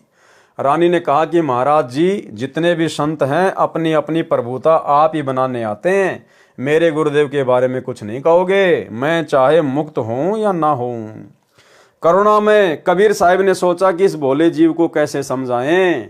इन्होंने तो पूंछ पकड़ ली, उसको छोड़ ही नहीं सकते, मर सकते हैं। करुणा में साहिब ने कहा कि बेटी, वैसे तो तेरी इच्छा है, मैं निंदा नहीं कर रहा। क्या मैंने आपके गुरुदेव को गाली दी है या कोई बुरा कहा है? मैं तो भक्ति मार्ग बता रहा हूं कि ये भक्ति शास्त्र विरुद्ध है, तुझे पार नहीं होने देगी और नहीं तेरा कोई आने वाला कर्म दंड कटेगा। और सुन ले, आज से तीसरे दिन तेरी मृत्यु हो जाएगी। न तेरा गुरु बचा सकेगा और न तेरी ये नकली साधना बचा सकेगी। जब मरने की बारी आती है फिर जीव को डर लगता है, वैसे तो नहीं मानता। रानी ने सोचा कि संत झूठ नहीं बोलते, कहीं ऐसा ना हो कि मैं तीसरे दिन ही मर जाऊं। इस डर से करुणामय साहिब से पूछा कि साहिब, क्या मेरी जान बच सकती है? कबीर साहिब करुणामय ने कहा कि बच सकती है, अगर तू मेरे से उपदेश लेगी, मेरी शिष्या बनेगी, पिछली पूजाएं त्यागेगी, तब तेरी जान बचेगी। इंद्रमती ने कहा, मैंने सुना है कि गुरुदेव नहीं बदलना चाहिए, पाप लगता है। कबीर साहिब करुणामय ने कहा कि नहीं पुत्री, ये भी तेरा भ्रम है। एक डॉक्टर से औषधि न लगे तो क्या दूसरे से नहीं लेते? एक 5वीं कक्षा का अध्यापक होता है, फिर एक उच्च कक्षा का अध्यापक होता है। बेटी, अगली कक्षा में जाना होगा, क्या सारी उम्र 5वीं कक्षा में ही लगी रहेगी? इसको छोड़कर जाना पड़ेगा। तू अब आगे की पढ़ाई पढ़, मैं पढ़ाने आया हूँ। वैसे तो नहीं मानती, परंतु मृत्यु दिखने लगी कि संत कह रहा है तो कहीं बात ना बिगड़ जाए। ऐसा विचार करके इंद्रमती ने कहा कि जैसे आप कहोगे मैं वैसे ही करूंगी। करुणा में कबीर साहिब ने उपदेश दिया, कहा कि तीसरे दिन मेरे रूप में काल आएगा, तू उससे बोलना मत। जो मैंने नाम दिया है 2 मिनट तक इसका जाप करना, 2 मिनट के बाद उसको देखना है, उसके बाद सत्कार करना है। वैसे तो गुरुदेव आए तो अति शीघ्र चरणों में गिर जाना चाहिए, ये मेरा केवल इस बार आदेश है। रानी ने कहा, ठीक है जी। रानी को तो चिंता बनी हुई थी, श्रद्धा से जाप कर रही थी। कबीर साहिब करुणामय साहिब का रूप बनाकर गुरुदेव रूप में काल आया। अब भाई और बहनों, इस विषय में दास पहले बहुत सारे वीडियो बना चुका है कि कबीर परमेश्वर जी के रूप में काल कभी भी धरती पे नहीं आ सकता। कभी भी वो हमारे पूज्य गुरुदेव सतगुरु रामपाल जी का रूप नहीं बना सकता, क्योंकि वर्तमान में जो रूप धरती पर आप जी देख रहे हैं सतगुरु रामपाल जी का, ये इनका वास्तविक रूप है, शतलोकी रूप है, और काल इनका पुत्र है। काल कभी भी अपने बाप का रूप नहीं बना सकता। लेकिन आज से पहले परमात्मा जिन जिन रूपों में प्रकट हुए हैं, कभी अपने पुत्र जोगजीत के रूप में, कभी सहजदास के रूप में, कभी ज्ञानी के रूप में, इसलिए काल वो रूप बना सकता है, वो अपने भाई का रूप बना सकता है। क्योंकि काल ने जोगजीत का रूप धारण करने का वरदान ले रखा है। जब प्रथम बार कबीर परमात्मा काल की तपतशिला पर आए, काल के साथ में भेंट हुई, तो कबीर परमात्मा अपने पुत्र जोगजीत के रूप में आए थे। तो बहुत सारी वार्ता हुई, गुरुदेव ने हमें अनेकों बार बताई है। उनमें से एक वचन काल ने यह भी मांगा था कि हे परमात्मा, हे भाई, आप मुझे आज्ञा दो कि मैं आपका रूप बना सकूं। तो परमेश्वर ने कहा कि तथास्तु, आप मेरा रूप बना सकते हो। तो जो रूप परमात्मा काल के सामने बना के आते हैं अपने पुत्रों का, वो रूप काल बना सकता है, उसने वरदान मांग रखा है, लेकिन अपने बाप का रूप नहीं बना सकता। सुनिए छोटा सा सत्संग। अक्के वचन भर लो, वचन भर लिया, अकबर लियो भाई। न्यो बोला जी कि चारों युगों में, 3 युगा में जीव थोड़े ले जाना, सतयुग, त्रेता और द्वापर, और चौथा युग जब आवे कलयुग, कितने ले जाइयो। बोला वह बड़ी अड़ाई तन तया। अच्छा भाई कोई बात नहीं। दूसरा यह है कि मैं आपका रूप बना सकूं, मैंने ये आज्ञा दे दो। अग बना लिए, तेरे रूप तक की आंट लागेगी। मेरे अंश के पास जिस पास नाम होगा, तेरा रूप रह ही नहीं सकता उसके आगे। तो फिर और एक और कहा कि आप जब जाओ ना मृत मंडल में, तो एक जगन्नाथ के मंदिर को बनवाइयो, क्योंकि वो काल समुद्र नहीं बनन देगा। मेरा अंश कृष्ण रूप में जाएगा, कृष्ण बौद्ध रूप में, और अपना मंदिर बनवाओगा, पर समुद्र नहीं बनन देगा। बनवा दूंगा भाई। फिर कहते हैं कि त्रेता युग में समुद्र पर पुल बंधवाइयो।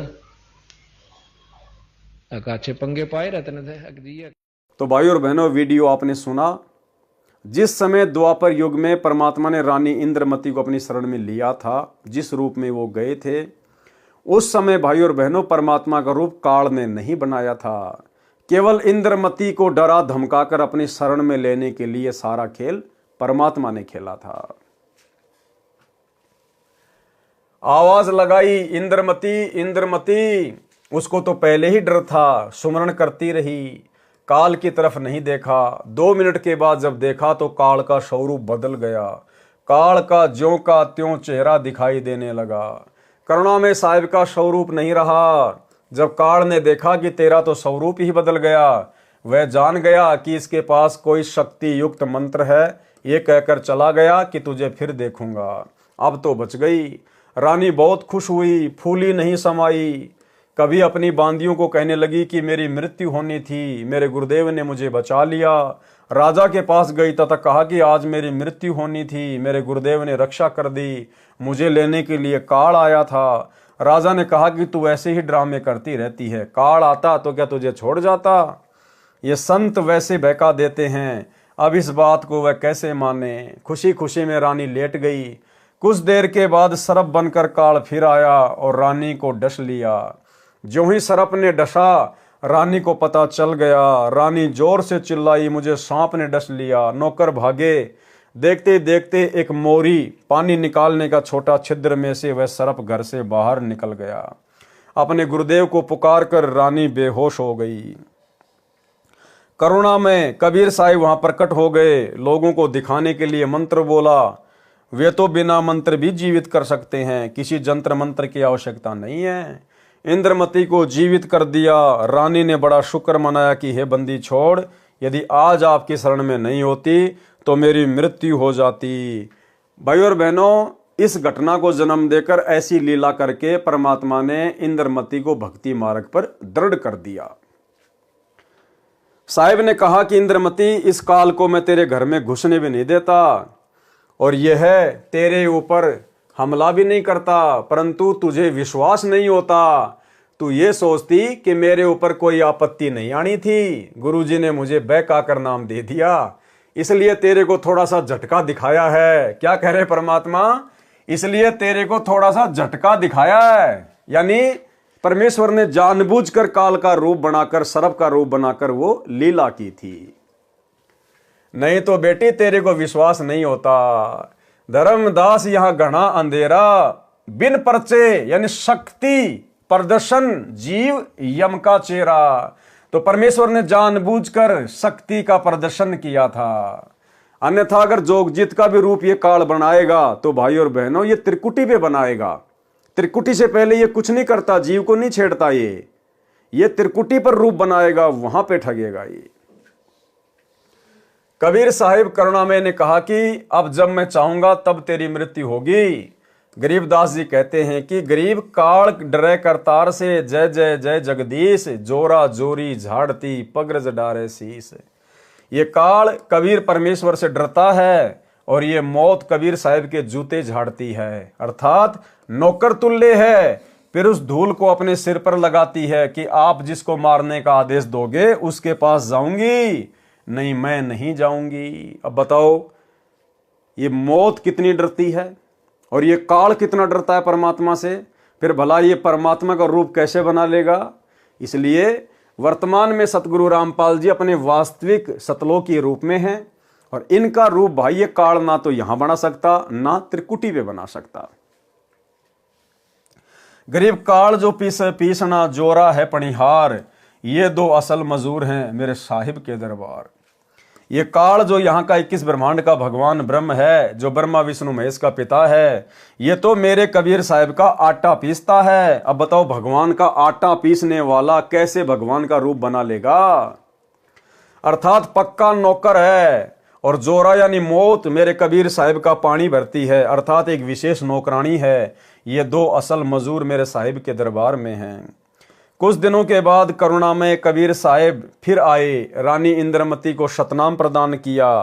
फिर कुछ समय के उपरांत करुणामय साहिब ने रानी इंद्रमती की अति श्रद्धा देखकर सारनाम दिया, परम पद की उपलब्धि करवाई। परमेश्वर करुणामय रूप से रानी के घर दर्शन देने जाते रहते थे तो इंद्रमती प्रार्थना किया करती थी कि मेरे पति राजा को समझाओ मालिक, ये भी मान जाए, आपके चरणों में आ जाए तो मेरा जीवन सफल हो जाएगा। अब ये भी जीव की कमजोरी होती है कि मेरा पति भी आपके चरणों में आ जाए तो मेरा जीवन सफल हो जाए, ये भी जीव की एक कमजोरी होती है। चंद्र विजय से कबीर साहिब ने प्रार्थना की कि चंद्र विजय आप भी नाम लो, ये 2 दिन का राज और ठाट है, फिर 84 लाख योनियों में प्राणी चला जाएगा। चंद्र विजय ने कहा कि भगवान मैं तो नाम लूं नहीं और आपकी शिष्या को मना करूं नहीं, चाहे सारे खजाने को ही दान करो, चाहे किसी प्रकार का सत्संग करवाओ, मैं मना नहीं करूंगा। कबीर साहिब करुणामय ने पूछा आप नाम क्यों नहीं लोगे। चंद्र विजय राजा ने कहा कि मैंने तो बड़े बड़े राजाओं की पार्टियों में जाना पड़ता है। करुणामय कबीर साहिब ने कहा कि पार्टियों में जाने में नाम में क्या बाधा है, सभा में जाओ, वहां काजू खाओ, दूध पियो, शरबत जूस पी लो, शराब मत प्रयोग करो, शराब पीना महापाप है। परंतु राजा नहीं माना। रानी की प्रार्थना पर करुणामय कबीर साहिब ने राजा को फिर समझाया कि नाम के बिना ये जीवन ऐसे ही व्यर्थ हो जाएगा, आप नाम ले लो। अब देखो भाई और बहनों, यहां पर एक पॉइंट है जो हम सब ने समझना है। करुणामय कबीर साहिब ने कहा कि पार्टियों में जाने में नाम को क्या बाधा करेगा, यानी आप पार्टियों में जाते हो जाओ, उससे नाम पे क्या दिक्कत आएगी। सभा में जाओ, वहां काजू खाओ, दूध पियो, शरबत जूस पियो, शराब मत पियो। तो कहीं कोई भाई ये सोच ले कि भाई हम भी पार्टियों में जा सकते हैं, हमने केवल वहां पर भंडारा तो नहीं खाना, जूस वास पी लेंगे, सादा भोजन कर लेंगे, बकवाद नहीं करेंगे। लेकिन भाई और बहनों, वर्तमान समय में ये बकवाद भी नहीं चलेगी। आप कहीं भी जॉब करते हैं, आपके बॉस के लड़के का जन्मदिन है, तो आप इस बात को आधार बना के कहीं पार्टी में चले जाओ कि भाई गुरुजी ने कह रखा है कबीर सागर के सरलार्थ में कि पार्टी में जाने से थोड़ी नाम खंड होता है। भाई और बहनों, वर्तमान में खंड होगा, वर्तमान में मर्यादा टूटेगी। वर्तमान में हमने ऐसी किसी पार्टी में नहीं जाना है ये सोचकर कि वहां पर सादा खाना खा लूंगा और कोई बकवाद नहीं करूंगा। ये वर्तमान में बिल्कुल भी नहीं चलेगा।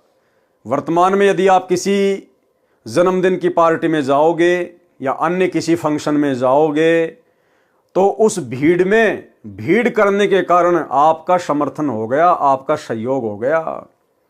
उस पार्टी में जाने मात्र से आपका सहयोग माना जाएगा और तुरंत आपकी मर्यादा खंडित होगी। अगर ज्ञान समझ में आ गया, भगवान समझ में आ गया, तो ऐसी बकवादों की तरफ तो हमने मुंह करके भी नहीं सोना, मुंह करके भी। हाँ, यदि आपके घर में ही यदि कोई जन्मदिन पार्टी मना रहा है, परमात्मा के ज्ञान को नहीं मानता है, तो घर छोड़ के तो हम जाएंगे नहीं। हमने उस दिन उनकी किसी भी फालतू की पूजा पाठ में, बकवादों में सहयोग नहीं करना। बाकी घर आए को खाना खिला सकते हैं, हम सेवा हम कर सकते हैं, लेकिन फालतू की पूजा पाठ या बकवाद में हमने कोई सहयोग नहीं करना है। रानी की प्रार्थना पर करुणा में कबीर साहब ने राजा को फिर समझाया कि नाम के बिना यह जीवन ऐसे ही व्यर्थ हो जाएगा, आप नाम ले लो। राजा ने फिर कहा कि गुरुजी, मुझे नाम के लिए मत कहना, आपकी शिष्या को मैं मना नहीं करूंगा, चाहे कितना ही दान करे, कितना ही सत्संग करवाए। साहिब ने कहा कि बेटी, इस 2 दिन के झूठे सुख को देखकर इसकी बुद्धि भ्रष्ट हो चुकी है। तू प्रभु के चरणों में लगी रहे, अपना आत्म कल्याण करवा। मृत्यु के उपरांत कोई किसी का पति नहीं, कोई किसी की पत्नी नहीं। 2 दिन का संबंध है, अपना कर्म बना बेटी। जब इंद्रमती 80 वर्ष की बूढ़ी हुई, कहाँ 40 साल की उम्र में मर जाना था। जब शरीर भी हिलने लगा, तब करुणा में कबीर साहिब बोले, अब बोल इंद्रमती, क्या चाहती है? चलना चाहती है सतलोक? इंद्रमती ने कहा कि प्रभु तैयार हूं, बिल्कुल तैयार हूं दाता। करुणा में साहिब ने कहा कि तेरे पोते या पोती या किसी अन्य सदस्य में कोई ममता तो नहीं है? रानी ने कहा, बिल्कुल नहीं साहेब, आपने ज्ञान ही ऐसा निर्मल दे दिया, इस गंदे लोक की क्या इच्छा करूं। कबीर साहिब करुणा में जी ने कहा कि चल बेटी। रानी प्राण त्याग गई। भाई और बहनों, आने वाले समय में इस सत भक्ति के प्रभाव से, मर्यादा में रहकर आजीवन भक्ति करने के प्रभाव से, आने वाले समय में आप और हम भगत भाई बहनों के भी इसी प्रकार से शरीर छूटेंगे। ना कोई बीमारी से, ना कोई रोग से, ना एक्सीडेंट से, ना लड़ाई झगड़े से। बिल्कुल जैसे पका हुआ आम जरा सी हवा लगते ही तुरंत टूट के नीचे गिर जाता है, इस प्रकार से भगत का शरीर छूटता है। लेकिन दुर्भाग्य, वर्तमान में सतलोक आश्रमों से जुड़े हुए भगत भाई बहनों की किस प्रकार से एक्सीडेंट में, लड़ाई झगड़ों में, फांसी खा खा के, कोरोना में, बीमारियों से अकाल मृत्यु हो रही है। आश्रमों में सेवा करते करते भगत लोग ट्रैक्टर के नीचे दब दब के मर रहे हैं, पानी के टैंकर में मर रहे हैं आश्रमों में। और फिर भी पीला पर्चा निकाल के भगत समाज को गुमराह कर दिया जाता है कि गुरुजी का आदेश आ गया, वो तो मेरा सैनिक था, वो तो सतलोक गया। जबकि परमात्मा क्या कह रहे हैं? ये मौत परमात्मा के हुक्म से चलती है कि हे परमेश्वर, आप जिसके पास जाने को कहोगे उसी के पास जाऊंगी, अन्यथा आपके भगत को हाथ भी नहीं लगाऊंगी। और भाई और बहनों, अगर भक्तों की मौत भी इसी प्रकार से भक्तिहीन जगत वाले लोगों की तरह एक्सीडेंट में या अन्य किसी बीमारी से तड़प तड़प के होगी, फिर एक भक्ति करने वाले भगत में और बकवाद करने वाले जगत के व्यक्ति में भला क्या अंतर हो गया? अगर जगत वालों की तरह ही भगत को मरना है तो एक छोटा सा सत्संग जिसमें गुरुदेव यही समझा रहे हैं कि मेरे भक्तों की मौत जगत वालों की तरह नहीं होगी। सुनिए सत्संग। परमात्मा कहते हैं, भाई कहाँ जन्मे कहाँ पाले पोसे, और खूब लड़ाए लाडे, ना बेरा इस देह के कहाँ खंडेंगे हाडे। ना जर बेरा कित मारेगा काल। कबीर कहाँ गर्बियो ये काल गह करके से, ना बेरा कित मारेगा यो के घर के परदेश। कहते हैं के फूला फिर ऐसे छोटे से नकली सुख मान रहा तू, और काल जो है तेरे बाल पकड़ेगा। काल गह कर केश, कर माने हाथ, केस माने बाल, और ना बेरा कित मारेगा के घर के प्रदेश। अब आपने उस आंध्र प्रदेश के मुख्यमंत्री की स्थिति देखी, ने कहा रहे किसी जगह मारेगा काल की तो पानी पैनी अभी ना पावे, वहाँ पटका ठाक है 3 दिन मत नो बेरा पट्टा पड़ा कहाँ पर है। तो पुण्यात्माओं, बात ये नहीं कि वो मर गए इस तरीके से, लेकिन जो थोड़े से जिनको हम बड़े व्यक्ति मानते हैं उनकी दुर्गति होती दिखे ना, जब ये मन पापी ठीक ठिकाना आ जाता है। आम आदमी तो रोजमर्रा है, उसकी तो चिंता नहीं, मानते नहीं। इसे जो जिनको हम सुप्रीम पावर माना थे, मुख्यमंत्री बिरानी के पहाड़ मानते थे हम बिना ज्ञान में, और उसकी के दुर्गति हुई। कहते हैं जो भक्ति नहीं करता उनके ये बिरान माटी होंगी, और जो परमात्मा का नाम लेता है उनके साथ ऐसा नहीं होगा, ये गारंटीड बात है। अगर इतना भी अंतर नहीं है तो फिर भगवान की आवश्यकता ही समाप्त हो जाती है। ध्रुव, प्रहलाद, मीराबाई के इतिहास देख लो, मीराबाई को विष पिलाया गया था, विष भी अमृत बन गया उस परमात्मा की भक्ति और शक्ति से। इसलिए पुण्यात्माओं, आपको जो ये क्रिया कर रहे हैं आपका घनी काम आओगी। अब तो आपको ना इतना महसूस हो रहा है, लेकिन आने वाले समय में कहते हैं कल्पे कारण कौन है, कर सेवा भी काम, और मन इच्छा फल देऊंगा जो पड़े मेरे ते काम। आपका मित्र है मुख्यमंत्री, आपका मित्र है प्रधानमंत्री, आपका एक्सीडेंट हो जाता है, एक्सीडेंट में मृत्यु हो जाती है, वो नहीं बचा सकता, चाहे आपको कितना ही निकटतम है, वो स्वयं अपनी जान नहीं बचा सकता। तो वहाँ धनी का रोल शुरू हो जाता है, जहाँ परमात्मा का रोल शुरू होता है, जो ऐसे स्थान पर आपकी रक्षा करेगा। तो हमने इन अन्य सहारों को त्याग कर परमात्मा का आसरा ही लेना चाहिए। तो भाई और बहनों, आप और हमने तो गुरुदेव की मर्यादा में रह के भक्ति करके, और हमने तो सहज मृत्यु को प्राप्त होना है, सहज मृत्यु को। और ये पहचान है, जब तक भगत सहज मृत्यु को प्राप्त नहीं होगा वो कभी भी सतलोक नहीं जा सकता। परमेश्वर कबीर जी करुणा में रानी इंद्रमती की आत्मा को ऊपर ले गए। इसी ब्रह्मांड में एक मानसरोवर है, उस मानसरोवर में इस आत्मा को स्नान कराना होता है। इंद्रमती को वहां पर कुछ समय तक रखा। करुणामय रूप में कबीर परमेश्वर जी ने रानी से पूछा कि तेरी कुछ इच्छा तो नहीं है? यदि इच्छा रही तो दोबारा जन्म देना पड़ेगा। यदि मन में संतान व संपत्ति या पति पत्नी आदि की इच्छा थोड़ी सी भी रह गई तो आत्मा सतलोक नहीं जा सकती।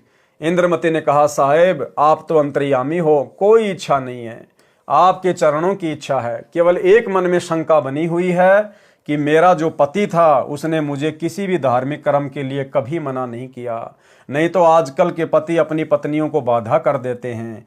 यदि वह मुझे मना कर देता तो मैं आपके चरणों में नहीं लग पाती, मेरा कल्याण नहीं होता। उसका इस शुभ कर्म में सहयोग का कुछ लाभ मिलता हो तो कभी उस पर भी दया करना दाता। अब भाई और बहनों, ये भी कमजोरी है। हमने केवल शिक्षा लेनी है, शिक्षा। ये कथाएं हमारे मनोरंजन के लिए नहीं है, हर एक कथा का एक सारांश निकलता है। यदि वर्तमान में कलयुग की बिचली पीढ़ी में गुरुदेव के द्वारा इतना अनमोल गूढ़ ज्ञान परमाणु सहित देने के बावजूद भी यदि आप और हम भगत भाई बहनों की अंत काल में अगर इंद्रमती की तरह जरा भी अपने परिवार के किसी सदस्य में, पोता पोती में, पति पत्नी में, बेटा बेटी में, कार कोठी या संपत्ति में रह गई जरा सी भी, भले आप छुपा दो, भले आप ऊपरी मन से दिखावा करोगे नहीं परमात्मा, नहीं गुरुदेव मेरी कोई इच्छा नहीं है, लेकिन वो अंतर्यामी है, वो अंदर से देखेगा। और आप परमात्मा को झूठ बोलने के कारण, परमात्मा से छुपाने के कारण डबल दोषी हो जाओगे, डबल दोषी। इसलिए हम भगत भाई बहनों ने ज्ञान को आधार बनाकर यहाँ की किसी भी वस्तु में हमने कोई मोह अंत समय में नहीं लगाना है। केवल परमात्मा के चरण, केवल परमात्मा का सतलोक, केवल परमात्मा की भक्ति, यहां से पीछा छुटवाने का ही प्रयास करना है हमने।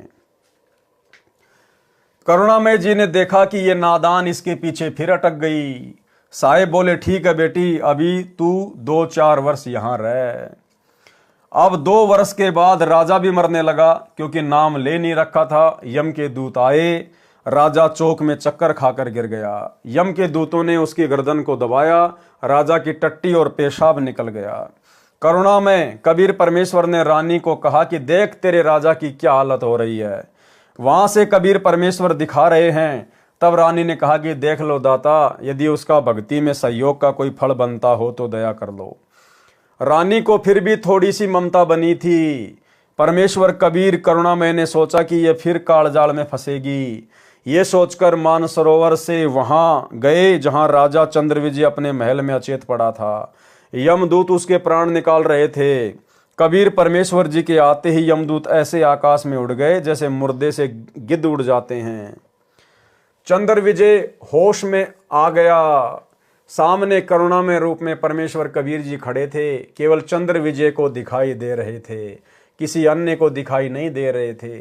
चंद्रविजय चरणों में गिरकर याचना करने लगा, मुझे क्षमा कर दो दाता, मेरी जान बचाओ, क्योंकि उसने देखा कि तेरी जान जाने वाली है। जब इस जीव की आंख खुलती है कि अब तो बात बिगड़ गई।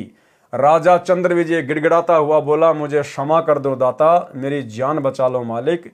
कबीर परमेश्वर ने कहा, राजा आज भी वही बात है, उस दिन भी वही बात थी। नाम लेना होगा।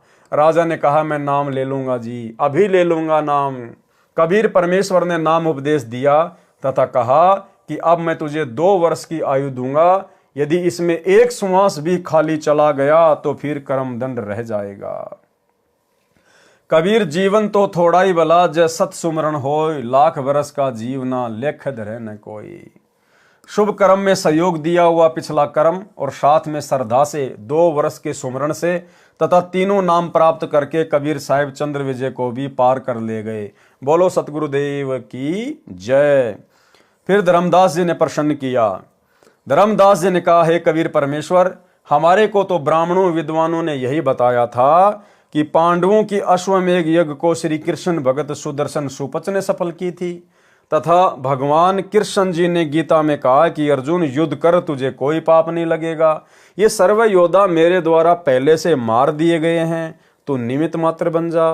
कहीं तू युद्ध में मारा गया तो स्वर्ग जाएगा, यदि तू युद्ध में मारा गया तो स्वर्ग जाएगा, यदि युद्ध में जीत गया तो पृथ्वी के राज्य का सुख भोगेगा। उत्तर दिया कबीर परमात्मा ने। कबीर परमेश्वर जी ने कहा, धर्मदास, सुदर्शन सुपथ श्री कृष्ण भगत नहीं था, वह पूर्ण ब्रह्म का उपासक था। सुन पांडवों के यज्ञ के संपूर्ण होने की कथा। कृपया निम्न पढ़े पाठक जन। परमेश्वर कबीर जी द्वारा बताया पांडव यज्ञ का प्रकरण, जो धर्मदास जी ने सप्तम वेद के पद्य भाग में लिखा है लेखक के शब्दों में। पांडवों की यज्ञ में सुपच सुदर्शन द्वारा शंख बजाना।